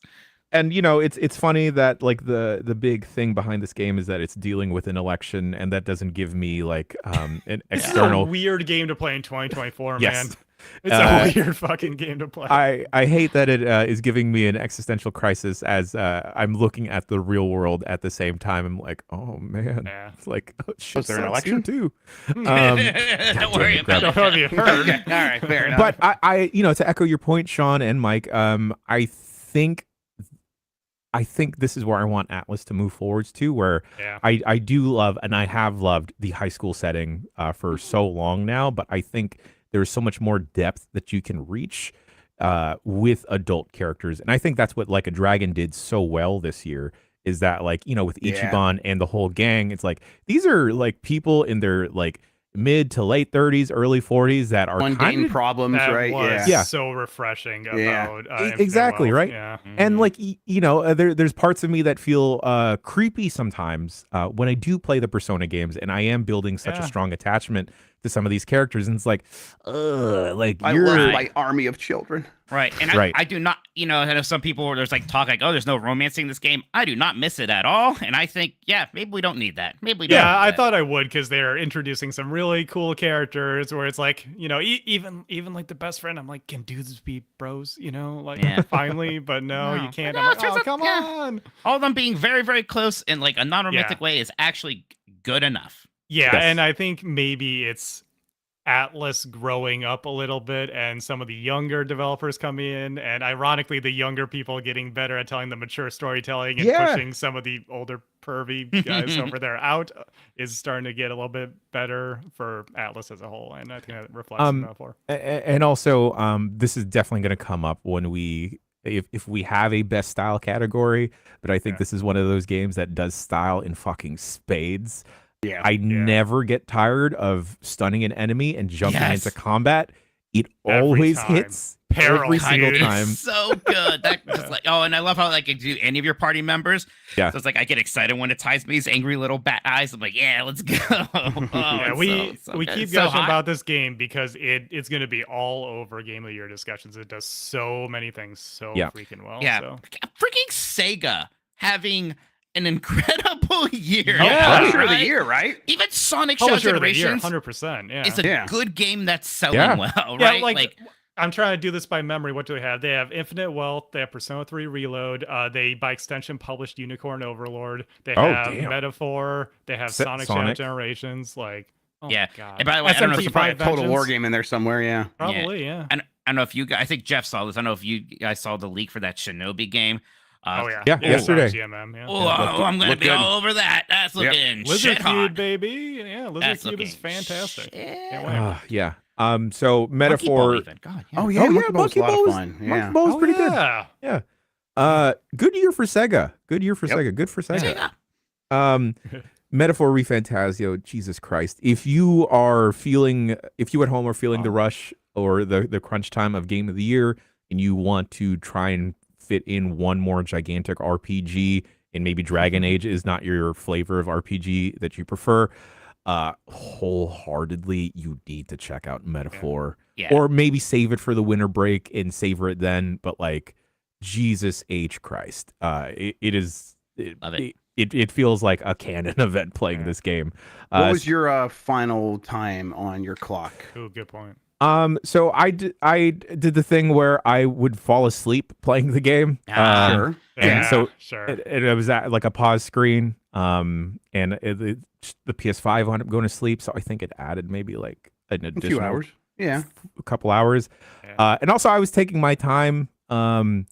Especially because we had done the discussion cast review cast. I think I clocked in like 70-ish hours. Okay. That's sounds not about too right. bad for one of these. Because Yeah. No. that's what I'm saying. Like at 30 hours No. in, I was like, okay, it doesn't feel like I'm only a third of the way through this game. Like Right. like I feel like Same I'm here. deepish in, like, a lot of my social links are kind of filling up. My virtues are all like getting pretty high. I'm like, okay, Right. like I If might I be play halfway 10 through hours this. a day, I can have this beat in a week. Easy. That's all you gotta think Uh, about. Like, yeah. Yeah, Grub, I noticed you haven't spoken on any of this. You haven't gotten any farther. No, I have put it aside for Sure. spending time with Astro and a secret game that I'm not allowed to talk Yeah, about. there's a yet, so. million things to play right now. That's why I haven't Right. played a lot. Yeah. right Yeah. And now Talk about either, RPGs. so. We still have Brothership. We still have the Dragon Yeah. Quest 3 HD 2D remake that I'm really looking Yep. forward to. And yeah, Dragon Age Yeah. coming out in Halloween. So Oh my it is God. hard. But if you ask me, like, hey, which RPG do you think is the one to play? If I only have time for one, I would probably say Metaphor. This is the one. Yeah, it's either Yeah. this or Infinite Wealth, depending on your taste. Yeah, Yeah. definitely. Yeah. Um, Infinite. Yeah. I mean, Infinite Wealth, I was going to say, is a more active battle system. But Yeah. like even this can you can speed through. And sometimes it feels like turbo mode. It feels like you're playing a rhythm game, but it's turn-based. Turbo Sean mode. That's Yeah, right. Turbo Sean mode. Just real quick, the secret game is the Nintendo playtest. Nintendo, please just let us talk about it. I want to talk about it so bad. There's so much. It's so wild. so weird looking from everything I've seen. Crazy. I still don't really understand what I'm doing, but I'm having a pretty good time. That's all I'll say. Speaking about having a good time, We're having a ball. Don't stop me now if you want to have a good time. Just give Mitch a call. Sorry, Jen. and just like should have done the me. third Mr. Spotlight joke. That would have been better. I know. You can see me holding back. Yeah, I'm you sorry. did. I'm like, you should have just done that one, and it would have really hit. Yep. All right, I feel like I'm just, Night Trap, Sean. Look out behind you. Night Trap. I'll put the music in the audio version. Yeah. Yeah, speaking Thanks, of Sean. good games, Jan, this is not one of them. This game sucks. Kids today, they don't appreciate Night Trap. So yeah, Night Trap was my spooky Halloween game this week with my friends outside of Call of Duty Zombies. It has become our annual tradition, and we treat it like watching like a B horror movie, Okay. like a crappy one that you Mystery Science Theater or whatever. We have been trying to finish the game for many years without using a guide, which is just Oh wow. yeah. Initially, we were doing the Sega CD version, which sucks because if anyone doesn't actually know what Night Trap is, you are like basically a SWAT team member. Or It's something. Five Nights. Yeah, it's a Yeah, FNAF. it's a Five Nights at Freddy's. That's where that kind of inspiration. You're looking at a monitor. You need to like activate stuff in order to protect this. These girls are having a sleepover. Problematic in its own way. But you need to activate the traps That's in just this what SWAT members do, Sean. They're That's- vampire. Okay, so this vampire is his house, and then like the vampire daughter invites all of her friends Why is over. there cameras at the house though? The SWAT Dana team's played already that. Well, because prepared. the vampire wants to trap innocent people in his house to suck their blood, Mhm. Oh, Yeah, it's a messed Yeah. up game. It's really dumb, really stupid, historic if you know the context, because the Senate Lieberman hearings- hated it. Yeah, Yeah, Lieberman did infamous. hate it. Yeah. Yeah, God, can but you get that shirt? Lieberman hates me. Yeah. I would wear that. Yeah. But yeah, I don't know. For the past few years, we've just been sort of firing it up, laughing at it, and we eventually switched to the anniversary edition because there, in the original, you couldn't see the other cameras unless you switched to them, so you had Alright. no idea Oh. when like the girls or the guys at the party were like gonna get attacked by one of the enemies, and so they fixed that in the anniversary edition. They cleaned up. It's actually a really cool restoration project. The game's a little buggy, but it's incredible how they transferred all the original footage from the original archives and everything. And that was I'm trying to think of who did that. I know Limited Run had a hand in it, but it's a cool project. And so yeah, just that has become our annual tradition. We finally finished it last year, and then this year we're like, well, we gotta do a Night Trap run. It's tradition at this point. So That my sounds friend has fun. a physical notebook that he jotted down the times and the rooms, and so we were going through. That's It's like, fun. oh, there's one in the hallway. Oh, there's gonna be one outside, and so yeah, we ran through it. We listened to them sing the Night Trap song. We watched the ending, and decide whether or not we trap Dana Plato in the glass box as well. But yeah, it's a fun dumb time. I don't think I've ever played a second of Night Trap. Oh, really? somehow. Well, Yeah, I not a moment of it. Didn't you get that Sega 2, the I mini? did, and I did not play Night Trap. I was too busy Oh, it's playing on there? Sewer Shark, just like back in actual Sega. On CDs. there, right? Because it's got a lot of the Sega CD games. It's on It there. does. Maybe it's. Oh, maybe, interesting. I'm not sure now, but yeah. Ooh. Seriously, if it was, I I was feel like playing it Sewer wouldn't be Shark. because of rights issues, but yeah. Yeah, okay. maybe it was just Sewer Mike. Shark. I'll Oh, double Mike check. Trap. Mike Trap. Trap. Yeah. Mike Trap. Well, maybe I can't emphasize this enough, though. It's a bad game. Okay, to be Yeah, clear, sure. our Yeah, friends but- play it to make fun of it, but It sounds like a fun bad game though. Right. yeah, if you're grab a beer and like we get on a Discord call every year, and then someone Moment of plays silence over for Dana Parsec. Plato, of course. Oh yeah, but yeah, Halloween tradition. Fantastic, Good one. fantastic. And we're going to go celebrate one of our traditions, which is taking a quick bricky break before talking about the news. We'll see you on the other side, folks. He's the one they call Mr. Spot.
Breaking news. I've popped open into my secret stash that I've pilfered from the SF fandom office, the sugar-free Wait, what the Red hell? Bulls. Jan drinks caffeine that's not coffee? What is this? This is the only other vice I have when it comes to caffeine, Is Sean. that a Red Bull? It's a sugar-free Red Bull. Cheers, Jan. There we go. There we go. Cheers. Cheers. Yeah, cheers. Yeah, I think my heart would explode if I had a Red Bull. You think? Knowing the way you reacted to 1 cup of coffee that one time, yes. Yeah. Caffeine is definitely and listen, I'm not going to speak for Jan, so I'll just speak for myself. Self-medication. I'm definitely like, ooh, my brain just needs this, and it doesn't help. It just makes me vibrate a little bit, but I think it's better than without having caffeine. Sure. Yeah. Lent is a Catholic season where you give something up for 40 days, 40 nights. I gave up caffeine and coffee. No one wanted to be friends with me during that period of time. Turns out I was very irritable, especially after I've developed what some would say a dependency on caffeine. Who would have thought, huh? You could just replace all that with Sudafed. It does the same thing. I'll sell you some. Sounds even healthier. Yeah, so there's a reason they sell it over there. Well, the reason is meth. But the people just use Benadryl just to go to sleep every night and start seeing the sleep. What? Oh, that's a bad idea because Benadryl. I had a friend who's doing that. that. I know. I was like, don't. And they're like, ha ha ha. I was like, it's not funny. Benadryl is like a first generation antihistamine. They're like, please don't even use that anymore. No, but Colliners in the chat, how good did that caffeine hit on day 41? Folks, it hit so perfectly. Yeah. I decided to have a 5-hour energy, extra strength because it was near like a midterm or a final. Go the Distance from Hercules kicked in on my radio. Oh, don't make me sing the whole thing. I will. I won't. But y'all, I saw colors that I saw for the first time in that moment. Yeah. And then I think I started crying. I haven't practiced Lent in a while, but I did kind of miss that day 41, like doing the thing that I gave up. Except chocolate. You don't have to practice. You just give it up. Right. Well, hey, it's funny. No, it's not. I gave up chocolate one time and then like never liked chocolate again since then, though. So it could be a dangerous game. Like you I just lost my taste for chocolate. Yeah. Unfortunately, that didn't happen with like when I did it for beer or soda. Right. Folks, the news. That's Jeff Scrub's music. This is Jeff Grubb with the news. Beep, beep, beep, beep, beep, beep, news. Hello, everybody. I have news for you. Shout outs to VGC and everywhere else where I source the news from.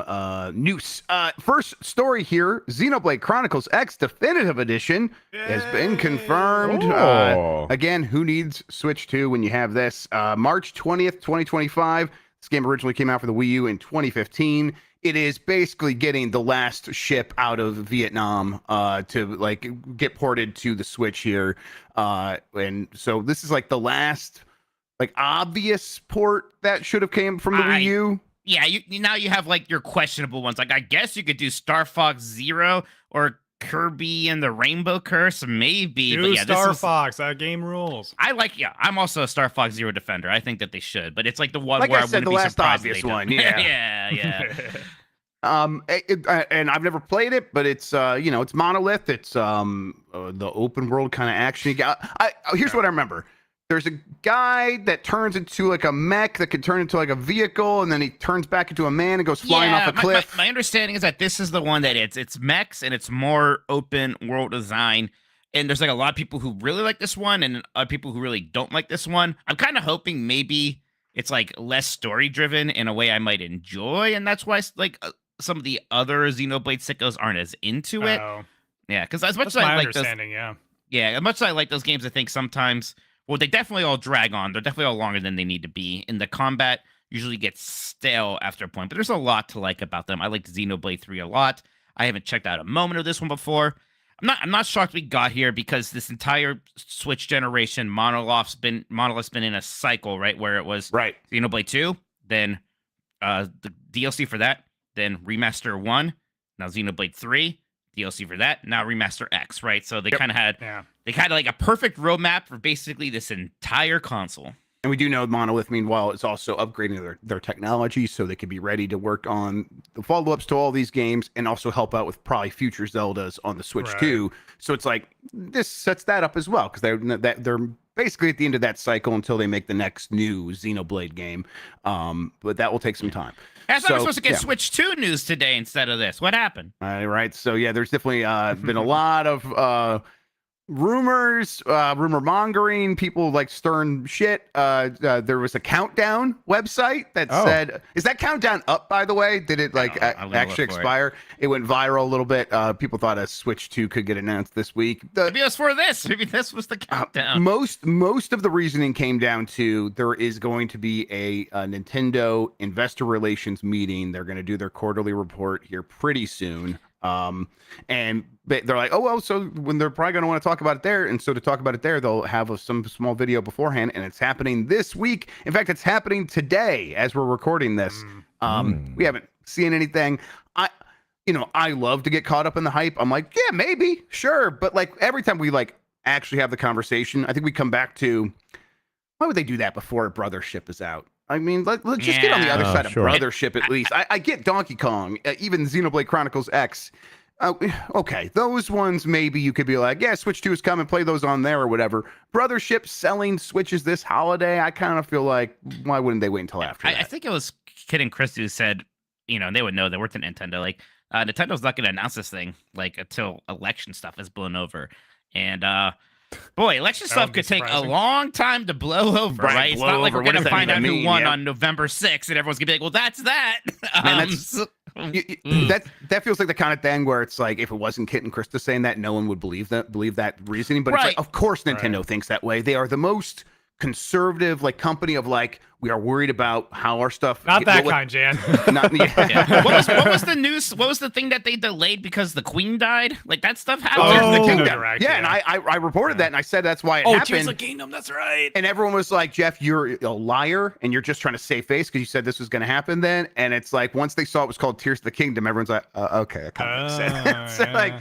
And it's like, yeah, Nintendo cares about that stuff in a deep and sometimes weird way, and so that makes a lot of sense. Well, you sometimes jokingly say, Jeff, Nintendo America is a law firm. Yes. And so when talking about the branches of Nintendo and thinking about how they're all working together to announce something, obviously the call comes down from the big office in Japan, but all together they are working together to figure out when is the best time to release all this, and they do strategically do that. All companies do.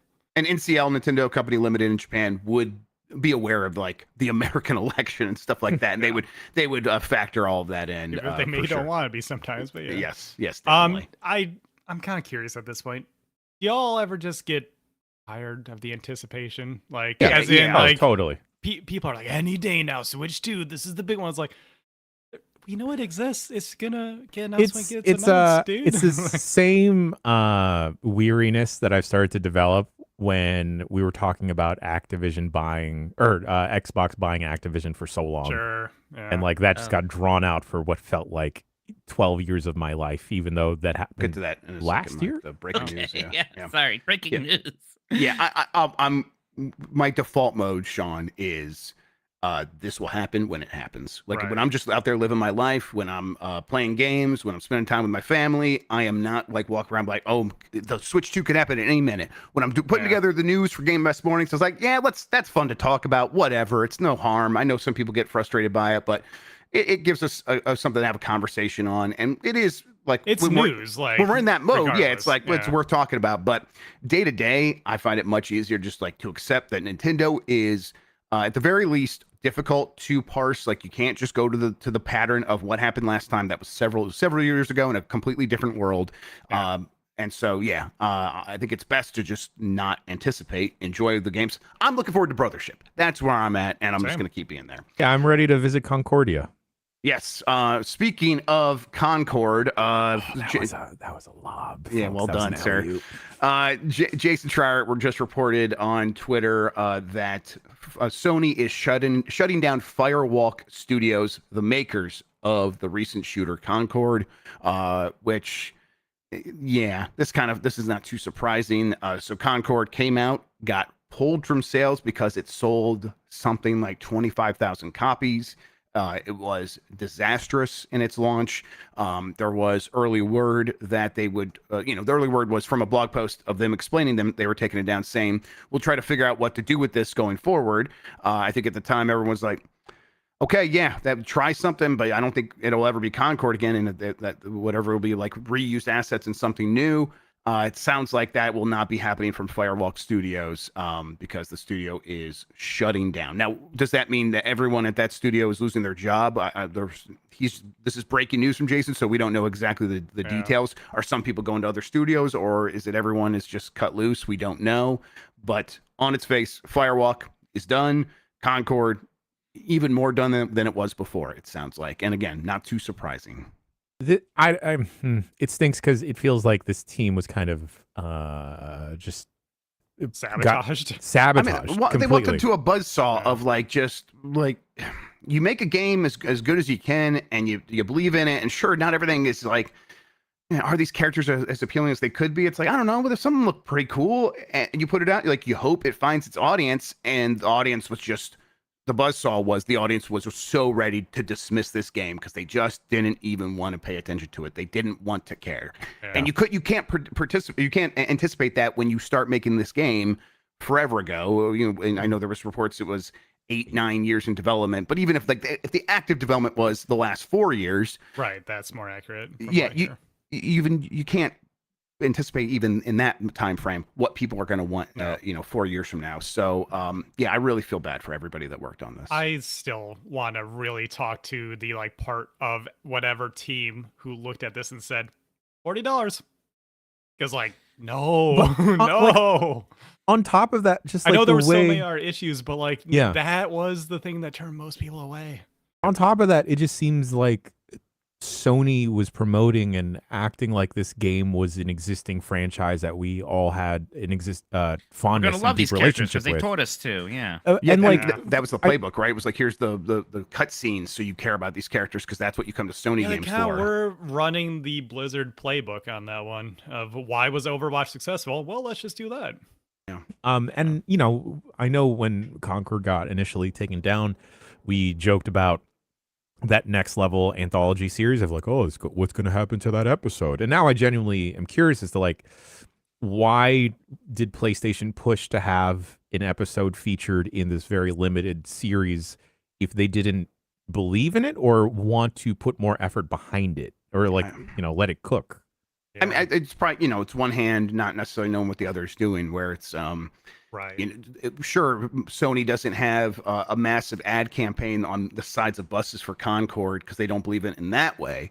And they don't believe in it enough for it to be a $70 game. But they're like, can we get away with $40?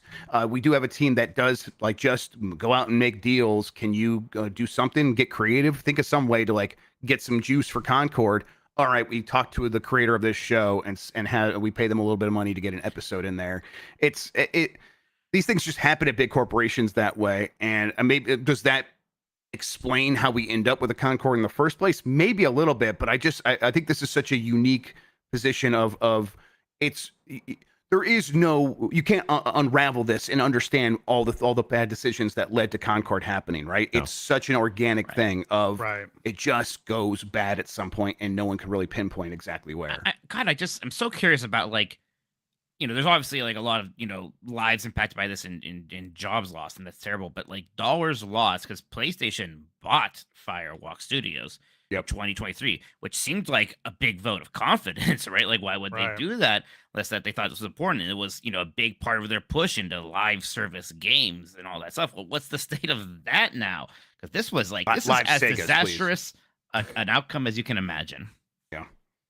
I do still wonder what is the long-term effect of this on how Sony approaches making all kinds of games going forward. I mean, obviously live service games, they'll have to reassess Horizon that. Live Service, baby. I mean, that's the one that seems like it's still happening, right? The rest of them, who knows? And again, who knows if that one even comes out, because they will not want to ever put themselves in this situation again, where they have to release a game and then unrelease it. They're not about to start making smaller titles, though. They're not going to do that. That's why it affects everything. The thing about Horizon, though, is at least that's an existing series that, the general audience likes. They'll at least look at a game that Sure. has Horizon in the title, even if it's something wildly different than what they've done before.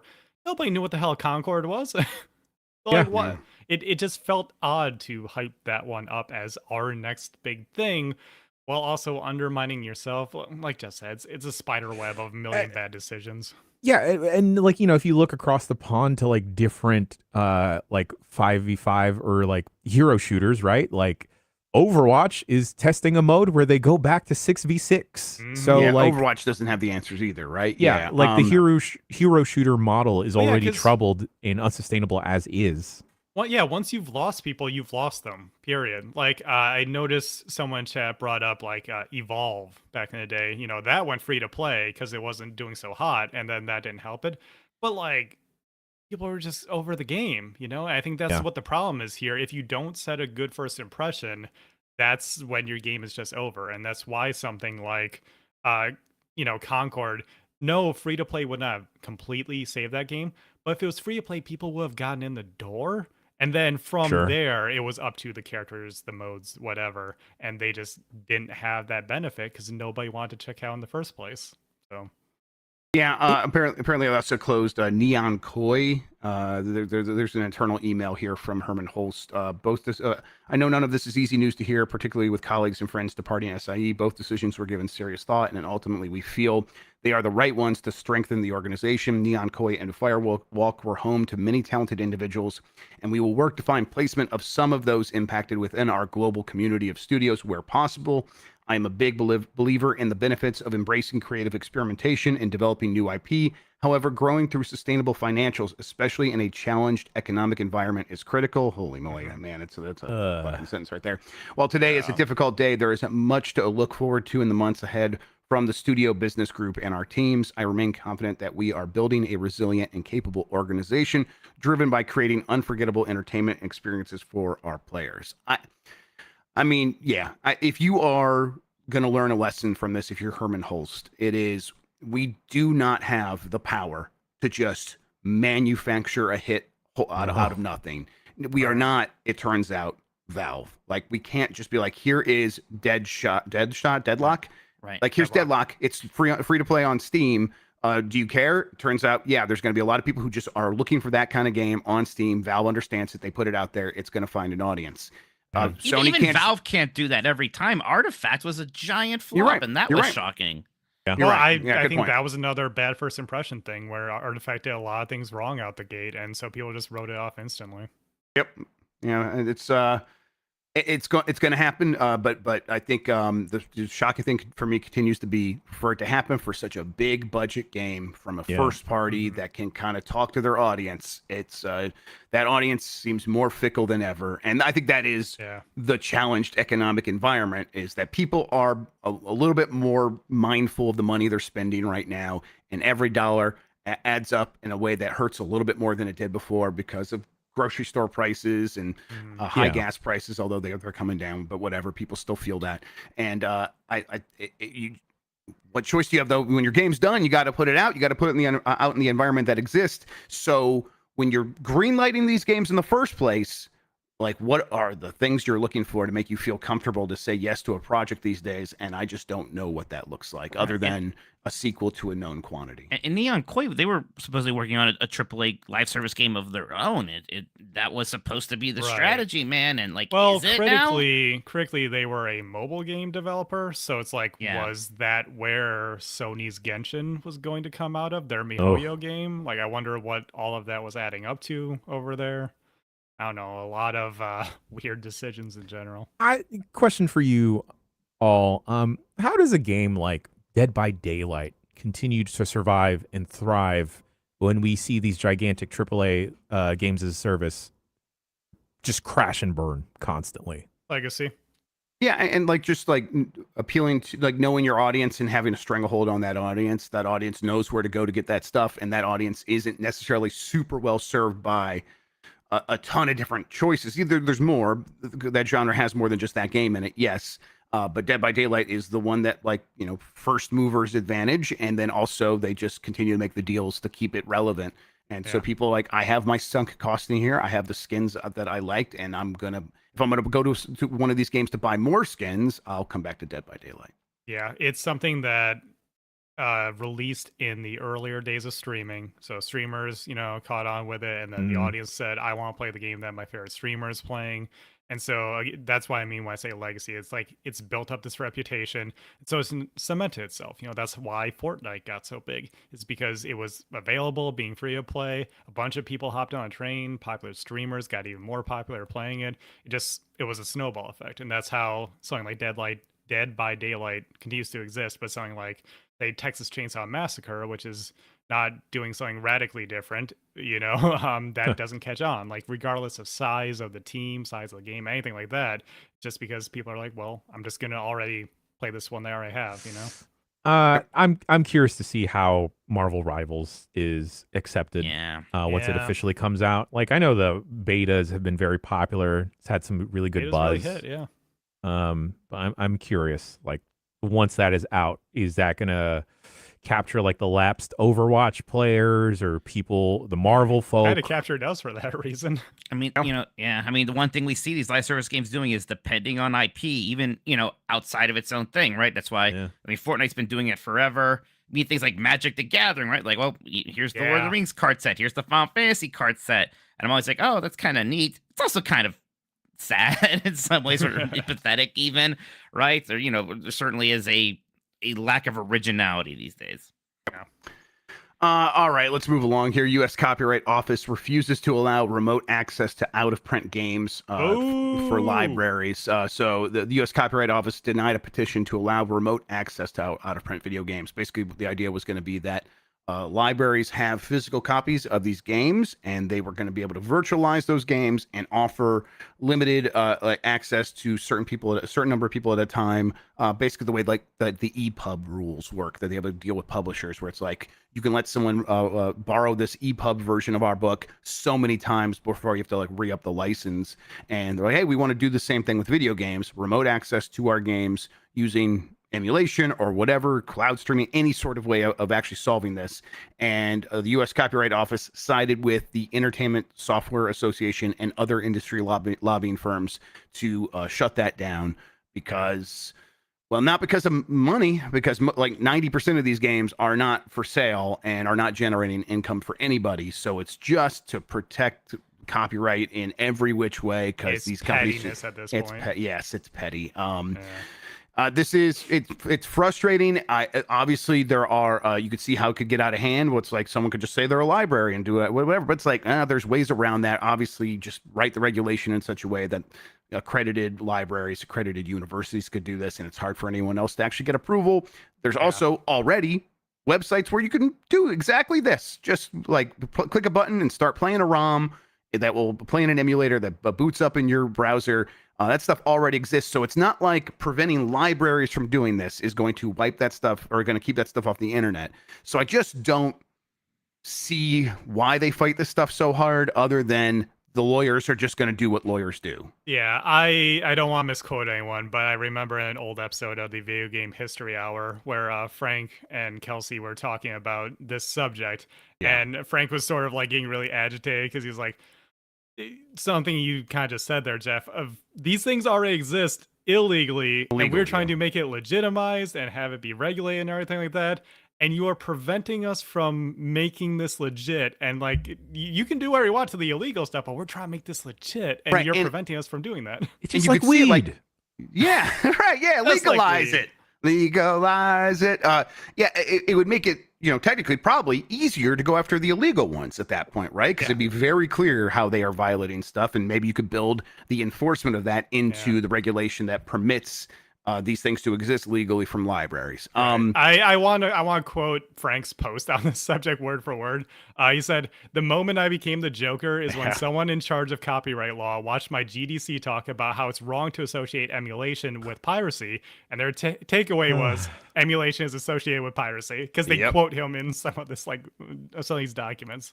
Yep, and again, like Frank Isovaldi and Kelsey Lewin were part of the petition that was trying to make this happen in the first place. So they're doing work on the ground trying to get this to happen, and then the people who are in charge of copyright just don't understand the Idiots. yes, the content that they're absorbing to try to understand this issue, and they come out with the exact wrong takeaway. All right, Bungie claims Marathon is on track, but it's not ready to show gameplay quite yet. Bungie's upcoming sci-fi PvP extraction shooter, just what every kid wants for Christmas, Marathon, is still in development, according to game director Joe Ziegler. Although Bungie isn't ready to reveal gameplay yet, Ziegler shared new concept art, discussed the current state of the project, and teased plans to expand playtesting in 2025. The game's launch window has yet to be announced. We've heard rumors, and what I've heard is 2025, late 2025 still is what they're aiming for. We'll see.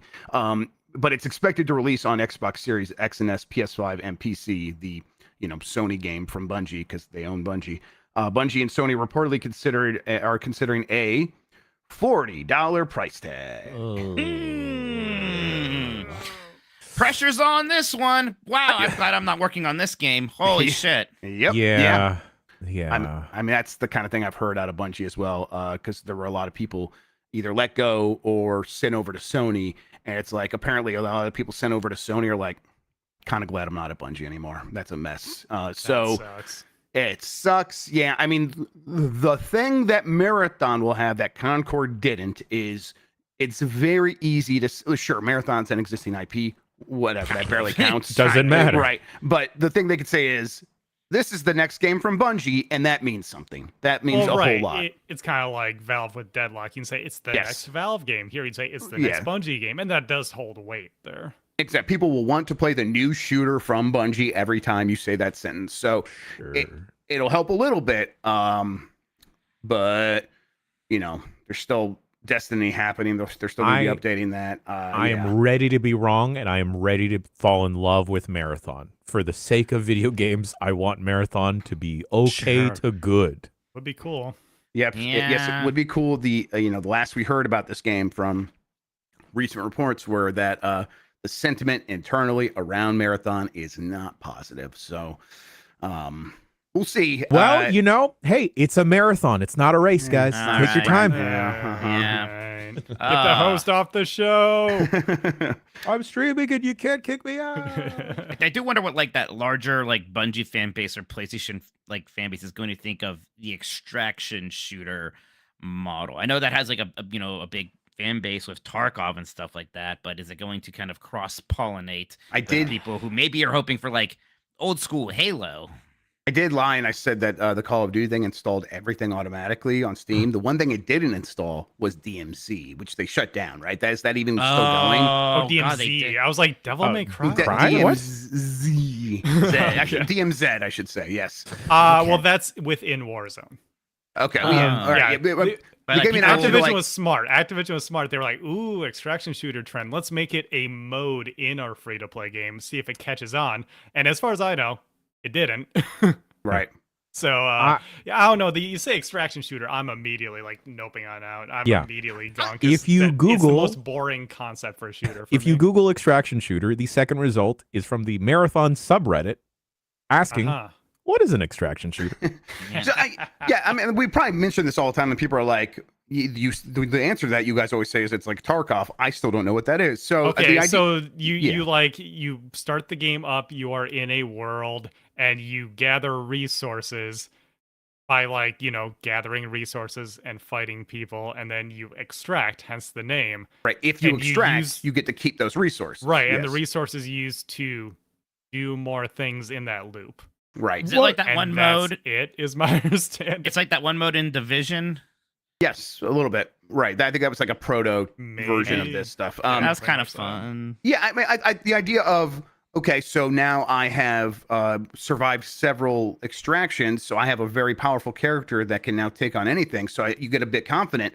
But then what if you mess up and someone kills you? They get to take a lot of your stuff, right? That's my understanding. Yeah. So it's makes it more exciting when you kill someone who's been playing for a while, right? And and maybe you get a leg up because of that. I see the appeal, there's definitely a chance for one of these games from one of these established developers to break through and make the Fortnite of extraction shooters, but I don't know. Right, that's where. Well, I mean, the thing is, though, the loop that is there, and maybe I'm wildly off the mark because I haven't spent much time with any of these outside of a few hours in DMZ.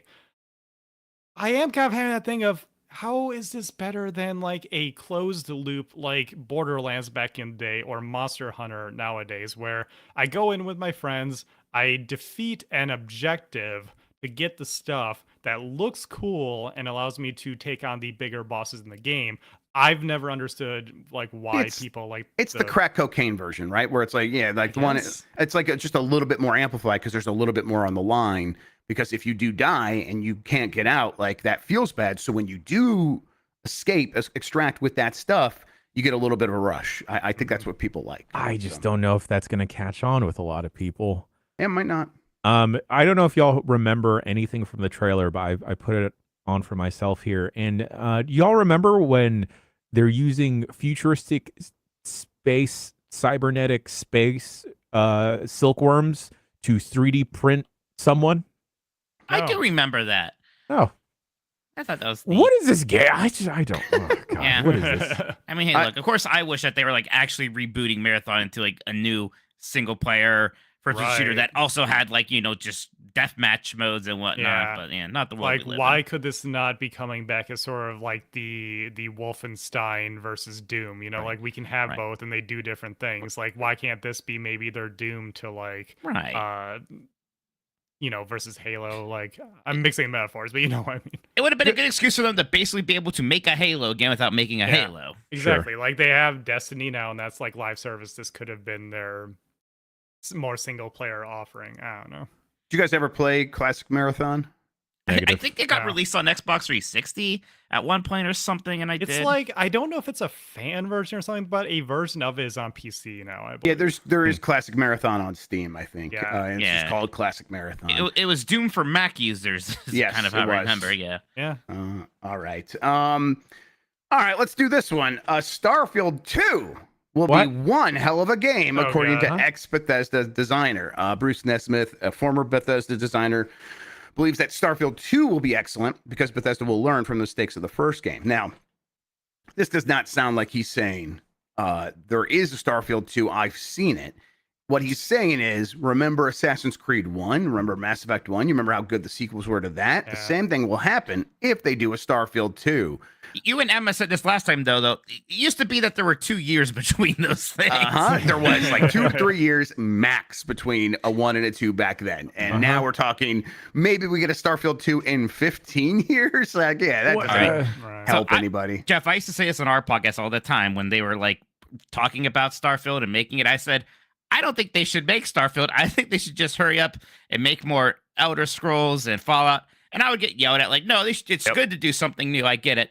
Well, now that a Starfield 2 isn't something new, I think I could definitely say, no, we shouldn't.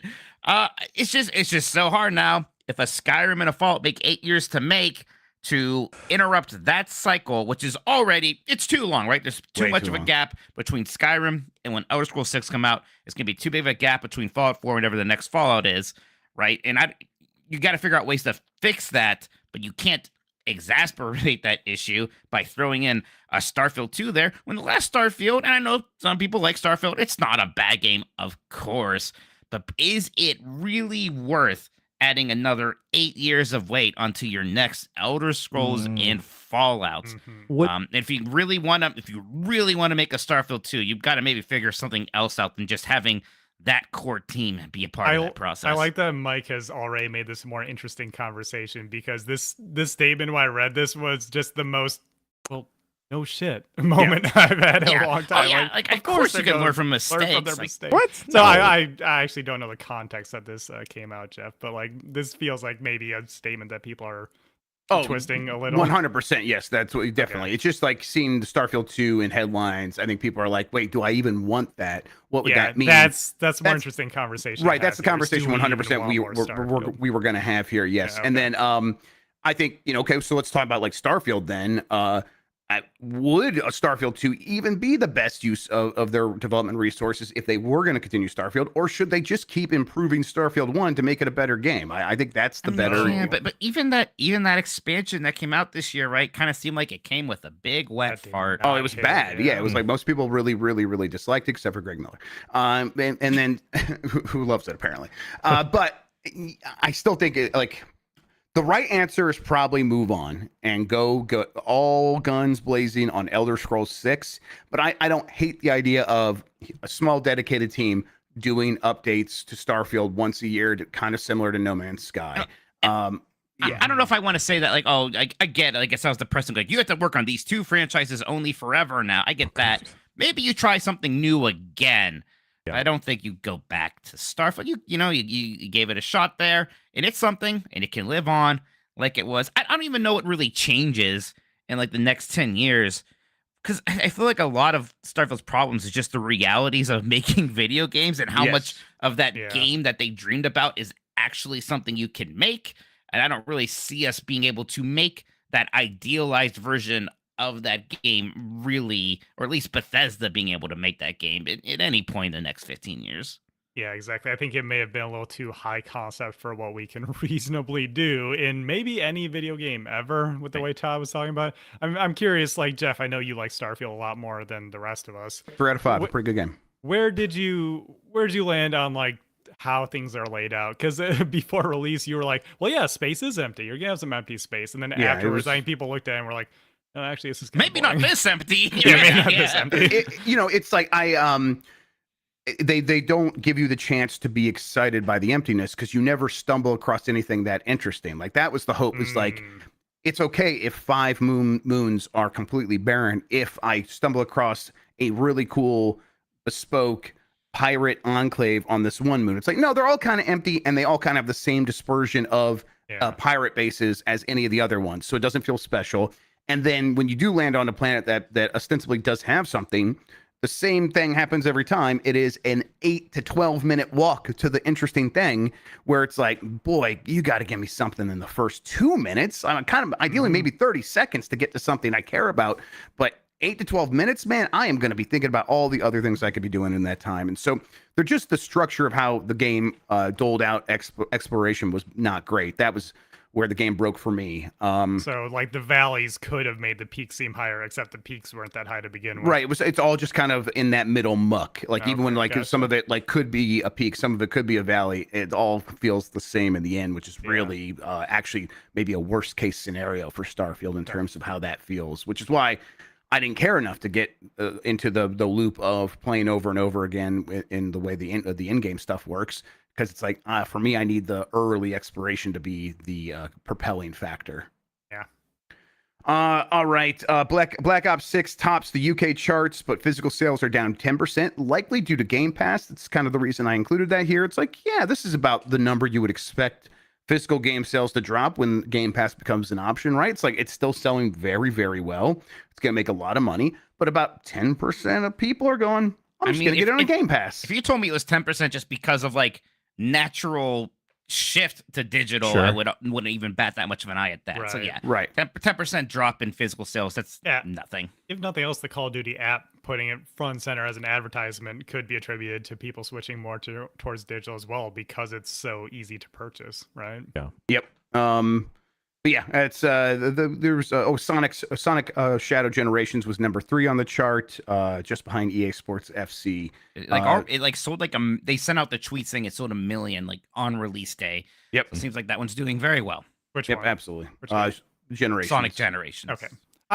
Yeah, that one's an interesting one. I thought about playing it this weekend, but when I saw it was 50, I'm like, 50 for... I've played half of this game before. But you get Shadow. That Shadow campaign is good. I know. It's good. That's all I've been hearing. I'm like, Black Friday's right around the corner. Maybe if I can get a little cheaper, like maybe towards 40. I know I can already get cheaper on PC, through like a Green Man Gaming or whatever. But maybe wait for the sales to... Is Shadow the Hedgehog? Is Shadow the Hedgehog the game, not the character? Is that a Halloween game? Adjacent. And can he turn into the werehog? No, but it's like Sonic Unleashed. Sonic Unleashed. Oh yeah. Oh shit! There we go, Jeff. You're right. There you go. You're welcome. Hell yeah! I wonder if they are.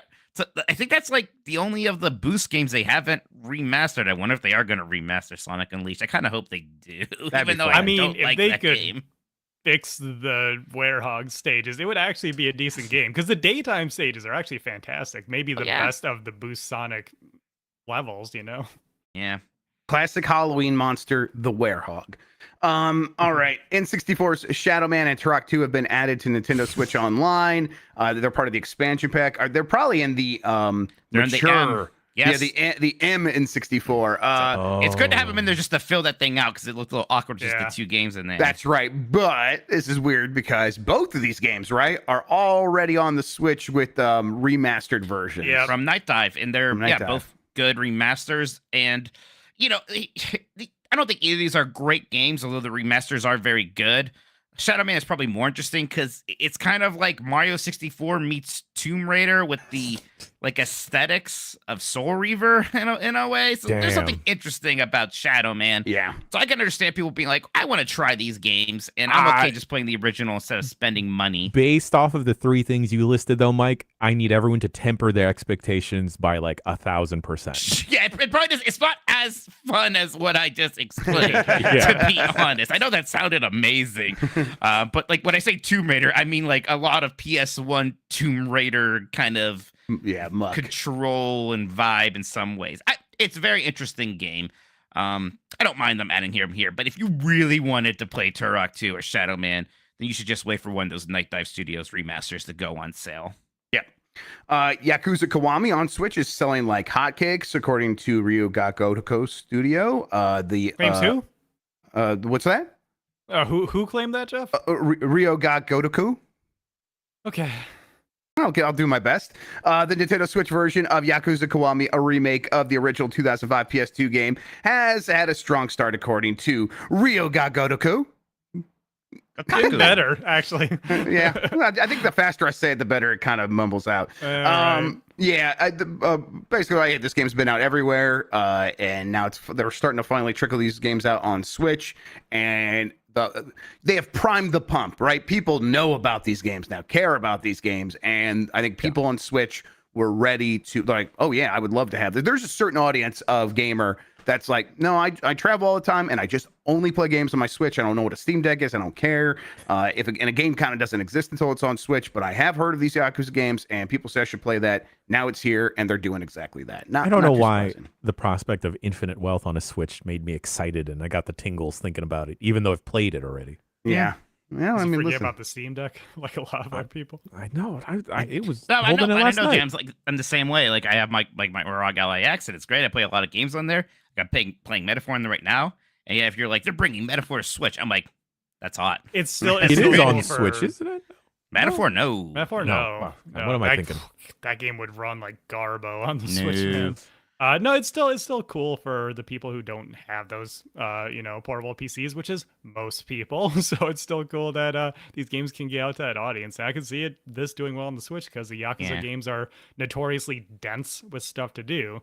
So yeah, especially if maybe someone started with Yakuza Like a Dragon or with Infinite Wealth, and maybe they're in the mindset of, oh, these are long games as well, so they will naturally gravitate towards the portable version. Okay. Nintendo details Animal Crossing Pocket Camp Complete, the paid version of its mobile game that is coming to an end. Nintendo's upcoming paid version of this game will be $20, but it's going to have an introductory price of $10 until January 31st. It will include almost everything from the free-to-play version, except for some features like Leaf tickets and the Pocket Camp Club subscription. Players can transfer their save data from the free-to-play version by linking their Nintendo account. New features include Leaf tokens, camper cards, a complete item catalog, and a 4-year event cycle. This is pretty cool. I think this is a pretty neat thing. Sure. I'm glad that the game will have a way to continue existing on, despite not having an online connection anymore. And I'll when it's $10, I'll probably just get it just so I can have it. Yeah, this is an insanely cool thing for them to do. All online games that could theoretically support this should do this. Something like they should have done with Dragalia Lost also, because, just an RPG lost to time is a really weird thing to happen. But it's, something that we've seen with other games like Dragon Quest, that's 10, getting the offline version. And then, I would love to see it with Final Fantasy 14 someday, getting just an offline version of that where you can just run the single player stuff yourself. I hope that Fire Emblem Heroes gets this when they're done making content for that game someday. Yeah. And more and more games are doing it. Mega Man X Dive, regardless of how you feel about that game, is cool that Capcom at least preserved it for nothing else. Like, preservation is important here. As a just standalone, you can buy it one time, no microtransaction BS. Way to, get back out to players. Last story here. PlayStation player spends $2,000 on 24 years of PS Plus to avoid price hikes. Reddit user called On Reddit in Class has made the unconventional decision to spend $2,000 up front on PlayStation Plus for the next 24 years to avoid potential future price increases. They shared a screenshot of the next time they're going to be charged, and the date was 2048 something. And the idea here is spend the money now, and so if they upgrade or if they increase the price, you don't have to worry about that because you're locked in. Now, do you think PlayStation Plus is still going to be around in 24 years? Will this, I don't mean to cast aspersions, but will this person be around until then? Yeah. Right. Yeah. Right. And this isn't some like commentary on like the state of PlayStation, but a lot of things can happen. Will PlayStation be around in 24 years? Yeah. I don't know. You're right. It's like such a different world by then. Paying for multiplayer may legitimately not exist in as soon as like 10 years or something. Yeah, right. Yeah, that could be like such a because if Steam is like just installable on the next Xbox, that's going to change the way people think about a lot of stuff very quickly. Right. Microsoft won't be able to charge for online play when it comes to Steam games on the Xbox if that's how it's going to work. So they won't be able to charge it for the Xbox games anymore. I would think so. I love the extreme measures people will go through to think that they are saving money in the long run. Some people will buy a lifetime subscription to Star Trek Online and just play that for forever. Shots, Jack. Yeah, I could say there's a lot of people got out back when I used to talk to those people. They told me this is a lot of people's only game, Star Trek Online. The Star Trek sickos, man. You get them. You got something. Like I had. No, they're not friends nor acquaintances. People that I interacted with that would go to Costco and load up on Apple gift cards, and like they'd spend like $500 because I think they got like an extra $100 for quote unquote free. And they would dump all of that into Pokemon Go. Yeah. Oh, I was gonna say if it was back in the day and you were like buying songs and movies and stuff over multiple years, I could see it. But nope, screw that. Nope. You don't want to lose money on this deal. That's my whole mindset. I am curious. Have you guys ever done anything like this? Because the only thing I can think of is Best Buy's Gamers Club Unlocked. Oh, you better believe I got 5 years of that while they were still doing it. My grocery store has fuel perks, right? So if when you buy groceries, you get like save some money on gas at their gas station. Yeah. So before I go to Disney, I'll usually buy Disney gift cards there so that I get the fuel for free for the money I was already going to spend at Disney World. Sure. I bought a lifetime subscription to Plex. I don't know if they still offer that, but I got that so I didn't have to worry about. I'm just gonna have all the features for forever, and I use Plex all the time. So yeah. I bought WinRAR. Okay, that's the craziest thing I've ever heard anyone say. I've never met someone who bought WinRAR. Oh no. That does it for the news. It's all the headlines I got. Jan, I'm handing the show back over to you. Unless, hey, did Nintendo announce the Switch 2 while we're doing that? Man, I wanted to make that joke. No fair. Sorry, what did get announced, though, is that Mighty Morphin Power Rangers Readers Rewind is coming out December 10th. Yeah. December 10th, I did see that. I meant to include that. Yeah, that's 2 days after my birthday. And folks, I filmed an interview what feels like forever ago, and I swear to God, I'm going to edit it, and it's going to come out. A lot of fun stuff in that interview. Maybe still some announcements that haven't been broken yet. And I swear to God, it's going to come out. Just like I swear to God, we're going to take a quick break, and we'll be back with the emails. Mighty Morphin.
I feel like sometimes I can't have a normal conversation with y'all because I feel like, no, I should save this for content. And sometimes I think about having another conversation with y'all, but no, that's like mic check stuff, or that's post show we're about to raid type of content, type of dealio. But anyway, emails.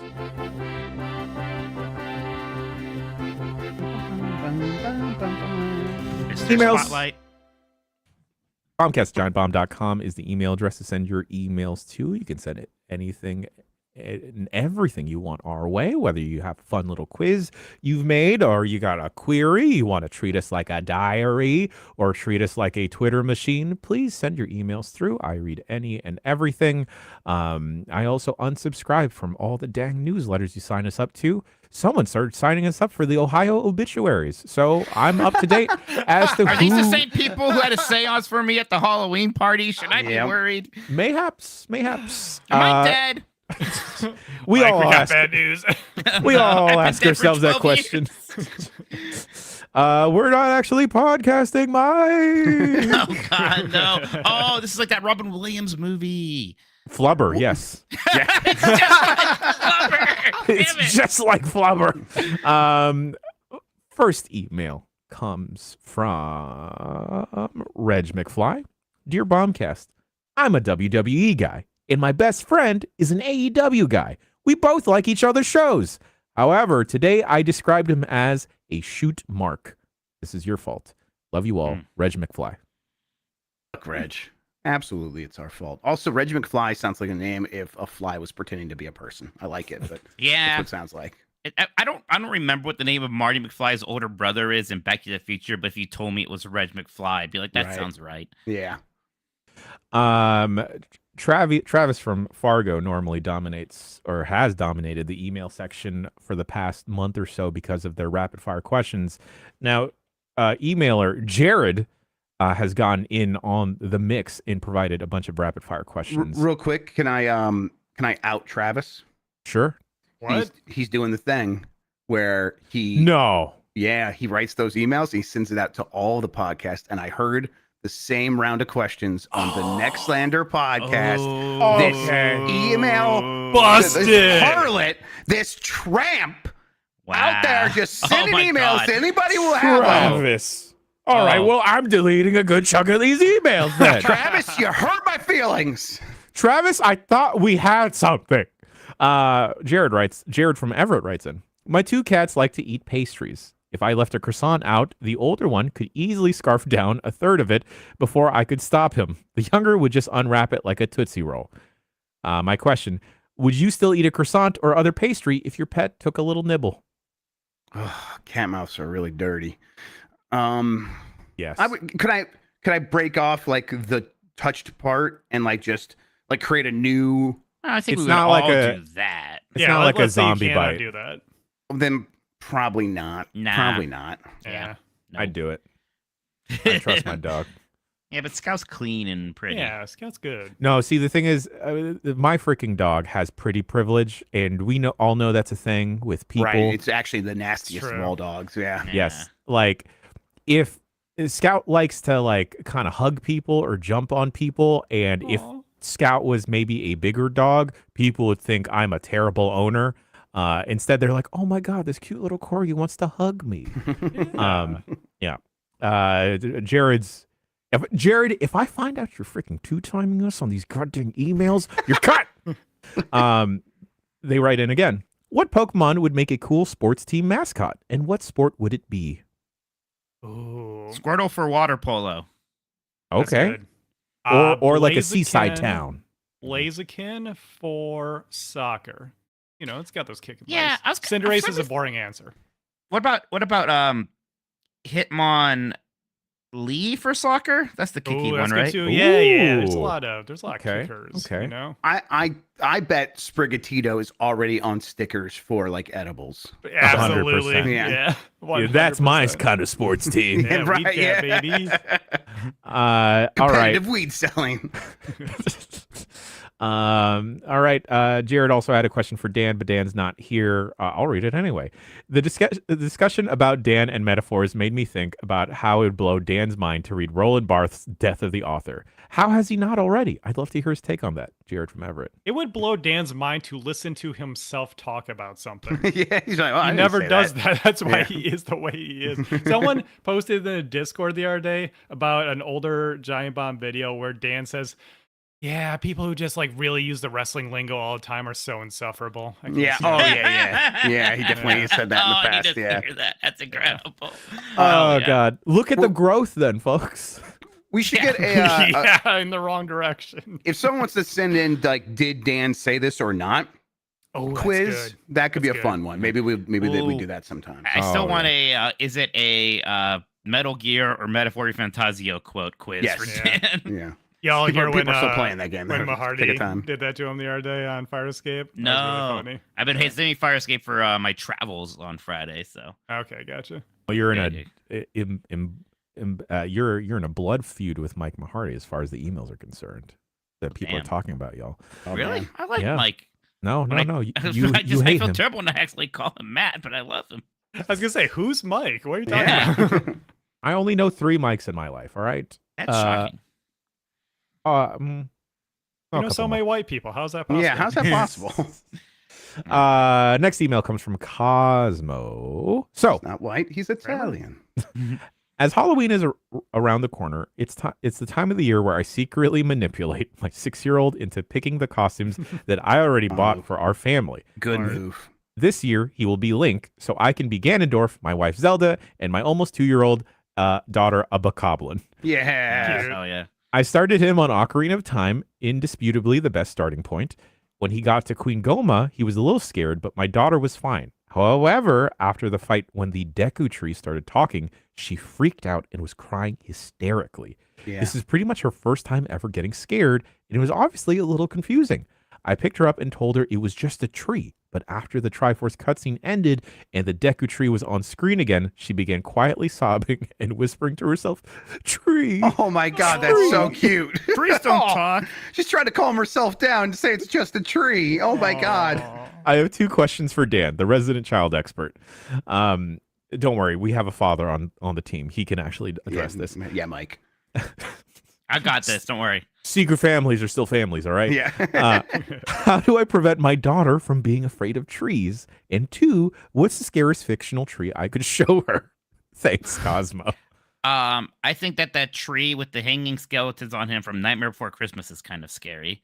Sure. Sure. Yeah. I think the Astro Bot tree can kind of be a little weird and off-putting. Oh, Yeah. he's so sweet. In Tears of the Kingdom, when you are just going through a forest and one of the trees come to life and start chasing you. yeah. Oh, that.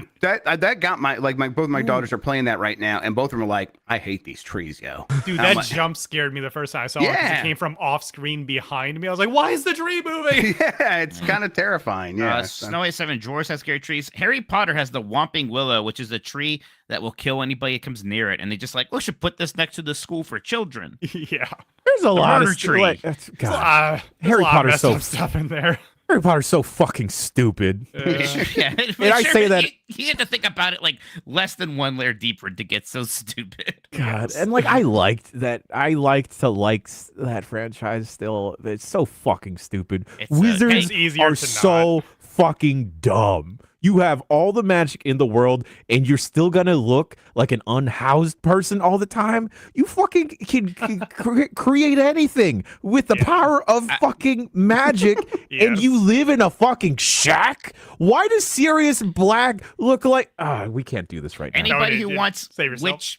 which media should be watching Disney's Owl House show that ended last year instead. It's very Or cute and very Agatha good. all along. It's very good. It's very gay. and You I did love like it. that? Okay. Yeah, I'm I- gonna watch it. I love the random things kids get afraid of. I remember the Miz was in town at our Kmart at the time before those were all gone. doing- Kids are afraid of the Miz. Oh, yeah, so it was like this 2-3-year-old kid with us, right? Mhm. And because he watched some wrestling, so he just had it in his mind that the Miz was going to attack him when we got there. He's like, Miz can punch me. So like, hey, you can't talk much, so he just kept going, no Miz, no Miz, no Miz. The entire time. We were in the line. It was great. No, Miz, Ric no, Flair, no. like, no, please, no. So how do you prevent your daughter from being afraid of trees? Chop one down in front of her. Yeah.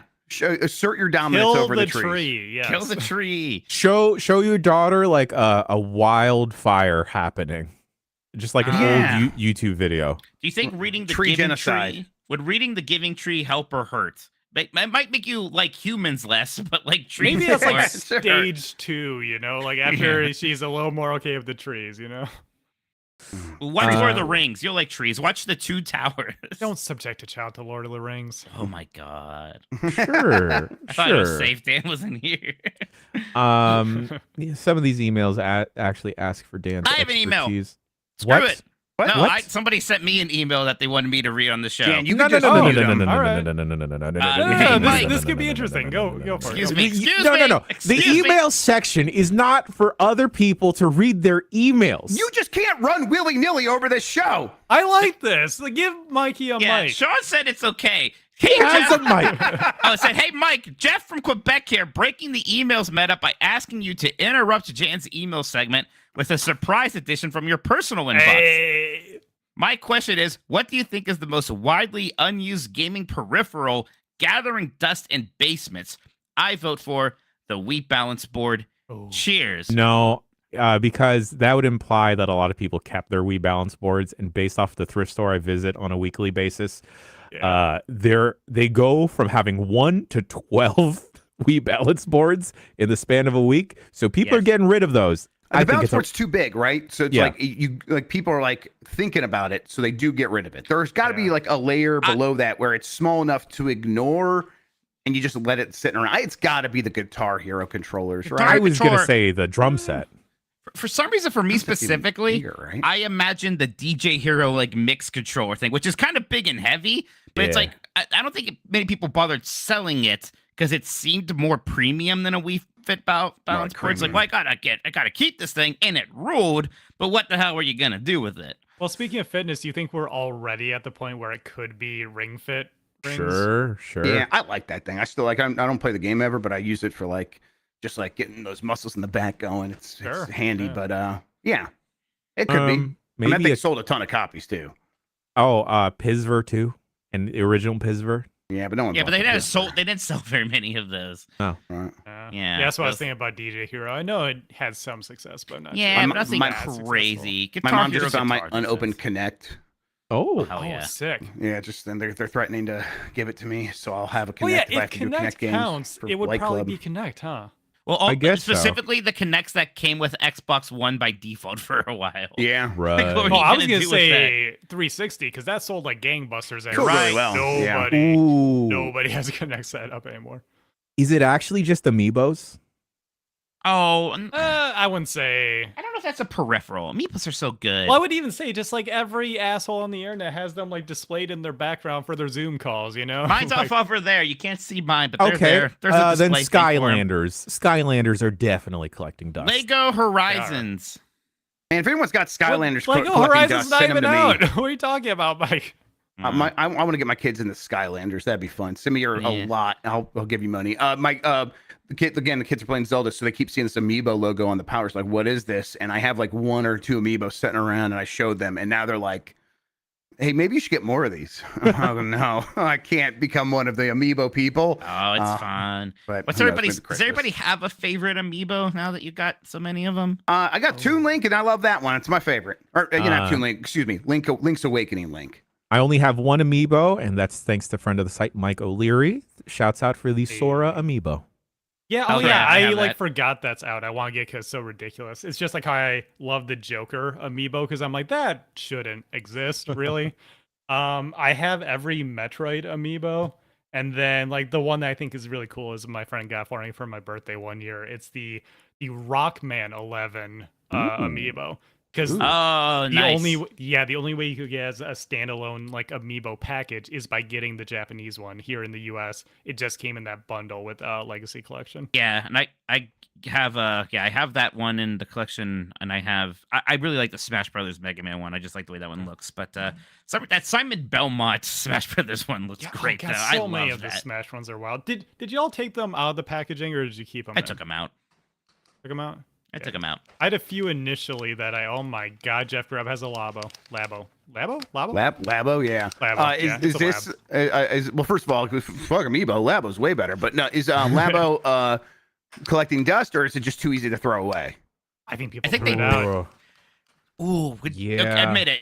You would love to throw that thing into like the middle of a bonfire and just kind of see what happens, right? Yeah, It'd be I mean, satisfying. I'd feel It'd be bad, but terrifying. it would be like exciting how bad I feel. Yeah, back Like at, littering aside, I want to toss that into the middle of a lake so bad and just watch it slowly sink. yeah, back at the SF studio, amidst all the moves we had, I played that game of, should I keep this Labo piano? Labo piano is like so intricate. It's kind of the one thing worth keeping. Although I tried to keep mine with like a 2-year-old around and so Yeah, it good luck. destroyed it. Yeah. Kind of iconic though, you know. You can sort of I- just prop it up out of the way. Yeah. Oh yeah. Jan, I'll give the show back to you, and I want to clarify: don't anybody ever do that to me again. Yeah. All right. You almost tore Mike and I apart. All right. It Like, was good for one goof. I already went through the heartbreak of Travis two-timing me, okay? It's been a rough email segment for Jan. Damn. I don't have the heart to tell Nextlander that that's what Jan- happened because they'll be just as heartbroken. Do you think that Jarrod from Everett is just Travis? Like, Oh, It better not be. later.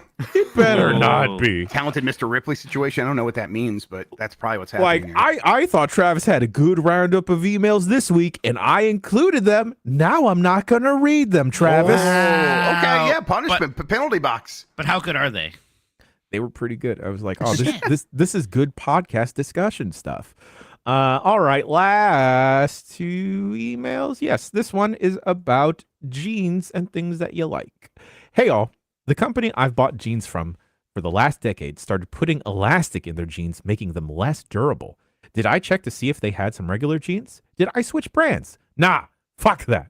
I'm a raw denim freak now.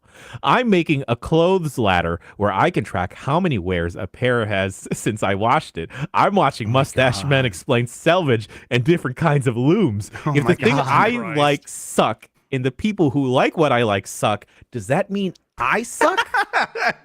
Thank goodness I've got Giant Bomb to keep me cool. Joe in Michigan. Joe, come real close. Come real Oh, close. geez, Come a really loom guy. the No. energy of this one. Yeah. I can tell. Come real close.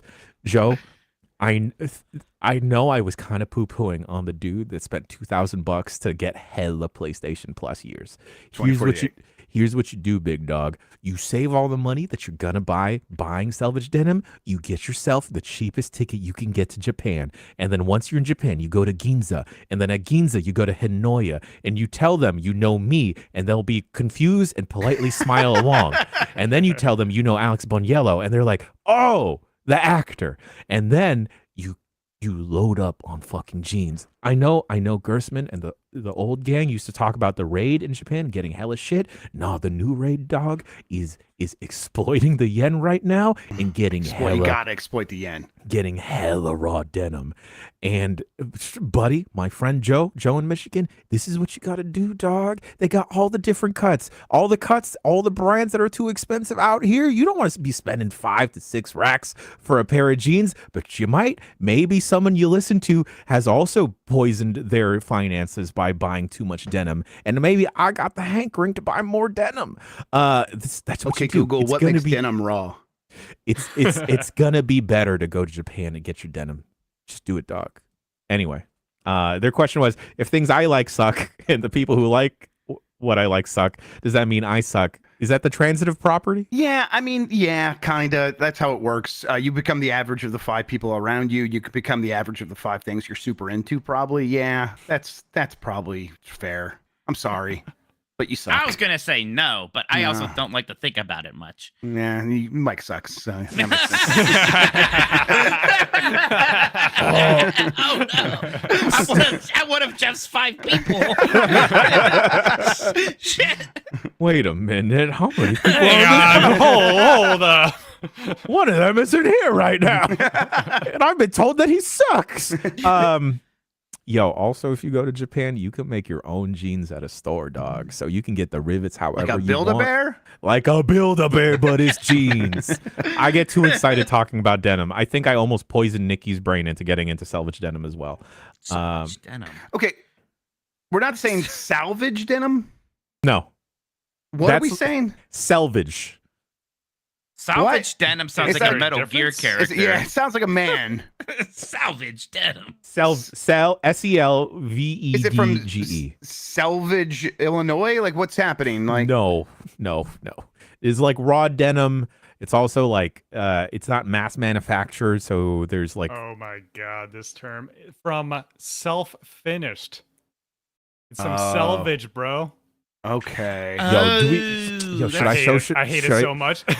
It pains me inside that I left my most recent pair and the pair that fits me fantastic at Nikki's place. And I desperately need Nikki to freaking mail it to me already since yesterday. So does raw mean it's like it's in self-finish? Does this mean it's not broken in, and that's the thing that matters? That's what you gotta do. Hold on, I'll be right back. Okay, he's gonna. Okay, Okay.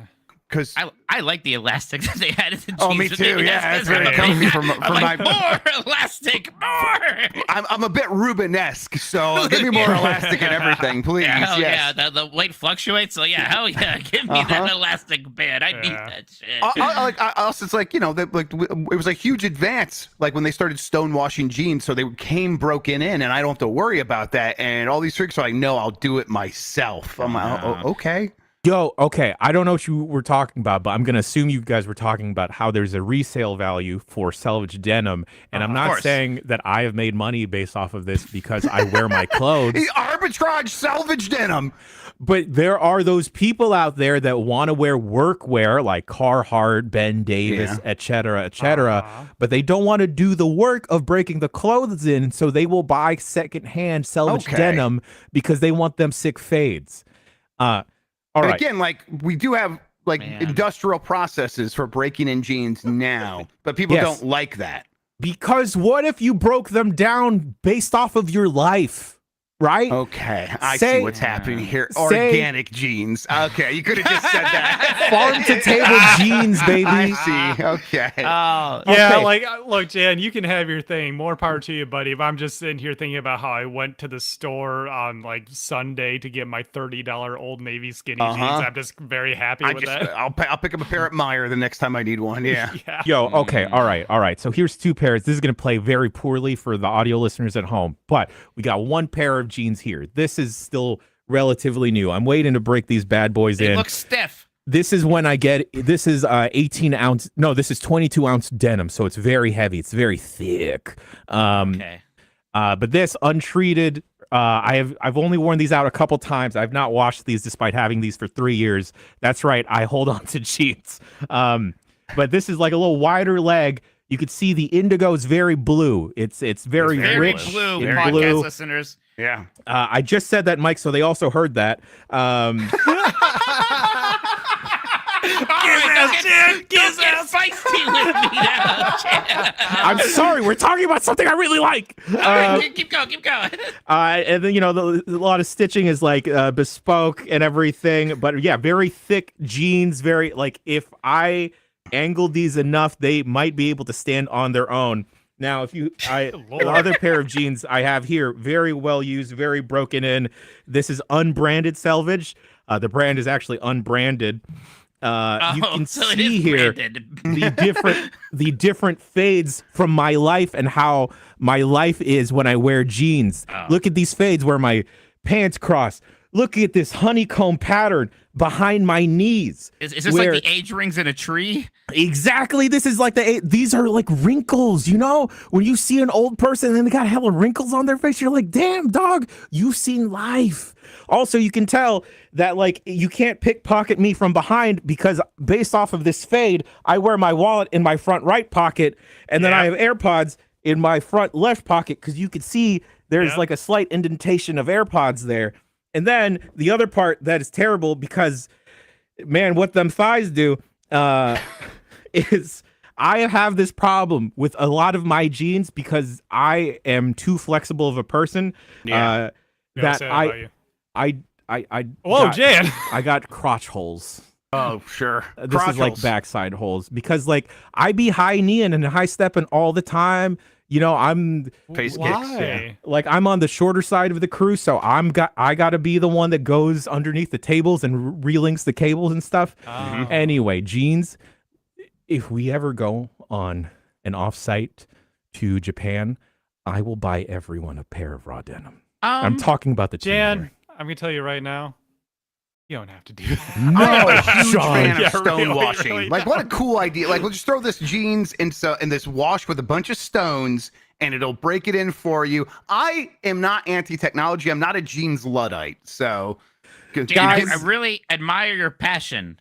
My friend and There thank you you. go. Thank you, Mike. We're best friends again. Janice, this is probably how Bailey felt when she's telling her ghost stories. I was thinking A little bit. the same thing, Jeff. I literally, it's like, oh no, it's Smile the and Bailey wave, ghost boys. story Smile all and over wave. again. Oh, God bless Bailey Myers, because I feel like I've talked her ear off about Power Rangers in Germany, but also I was explaining the intricacies and why my white t-shirt was super expensive compared to a regular white t-shirt. We don't need to get into that. By the way, that fandom No. posted that video of Bailey and Jenny Nicholson at that Overlook Hotel inspiration place with the ghost story, so people can watch it, judge for themselves now, I think.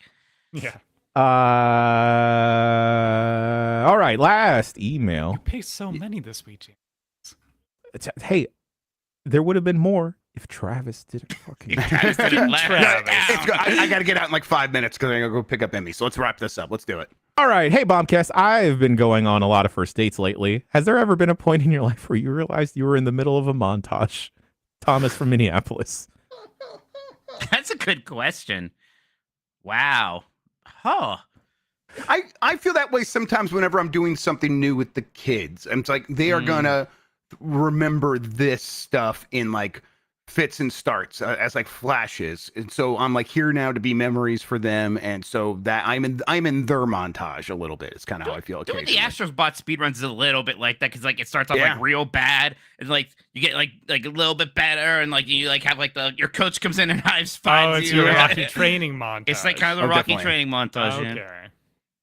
That's Yeah, just every day constantly. for me. I'm Yeah. hoping someday I'll look back on it. It's like, boy, I really had to do all that shit to get to where I am today, huh? Mhm. Yeah, you're still waiting for your going up the stairs as Rocky, Yeah, did, right? You're yeah, still why not? running through Yeah. the streets right now. Yep. Exactly. Yep. And that does it for emails. Bombcast@giantbomb.com is the email address to send your emails to. We got to get out of here, but this One week, last check. No Switch 2 news. Wow. nuts. Weird. So, but your business card said Switch 2 news, no Xenoblade. No, this was misprinted. It says Switch 2 news, no. No miss. We got Game S mornings popping off for the rest of the week, right, Grub? Yeah. Back Wednesday, Thursday, and Friday. Even though I'm traveling Friday, I'm traveling in the late evening, so should be able to make that all happen. We'll do a BCR right on Friday, right? We should be able to make that happen. Maybe we don't do a BCR. We'll just do a longer UPF, because I think. There you go. You guys can have fun with that then. Yeah. I think it is just Bailey and I holding down the fort. Blake Club popping off tomorrow. Lucy James continues her quest. Voicemail dump truck probably on Thursday. Most likely on Thursday. We were thinking about trying to move that up so people can get out and get to trick-or-treating, but this weekend, friends, the reason why 3 of these people are traveling is because Extra Life Weekend is this weekend. These 3 will be joining Dan in Dan's abode, and they will be knocking on his doors just like the woodpeckers are knocking on his walls, because they will be participating in Extra Life. And after this crew wraps up their shift of Extra Life, I will be streaming The Quiet Man. And yeah, For some inexplicable reason.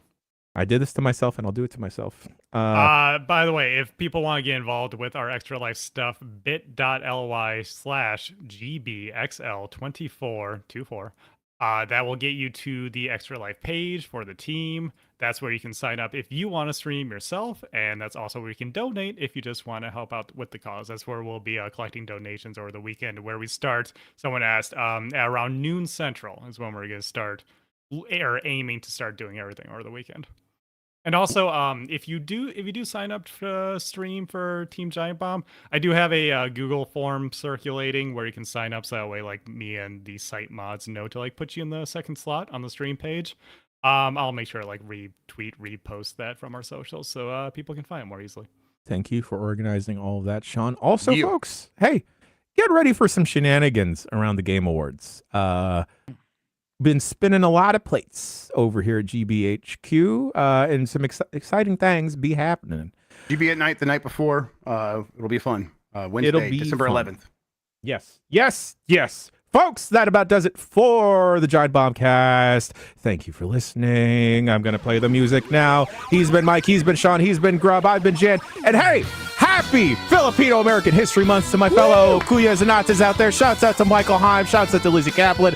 Shouts out to Chastity Vicencio. Shouts out to Legospi. Shouts out to every goddamn Filipino in this fucking industry. I don't know why I need an expletive. What? Goku! Bad Dad? I don't know! Kid Goku! Dragon Ball Daima, it's good!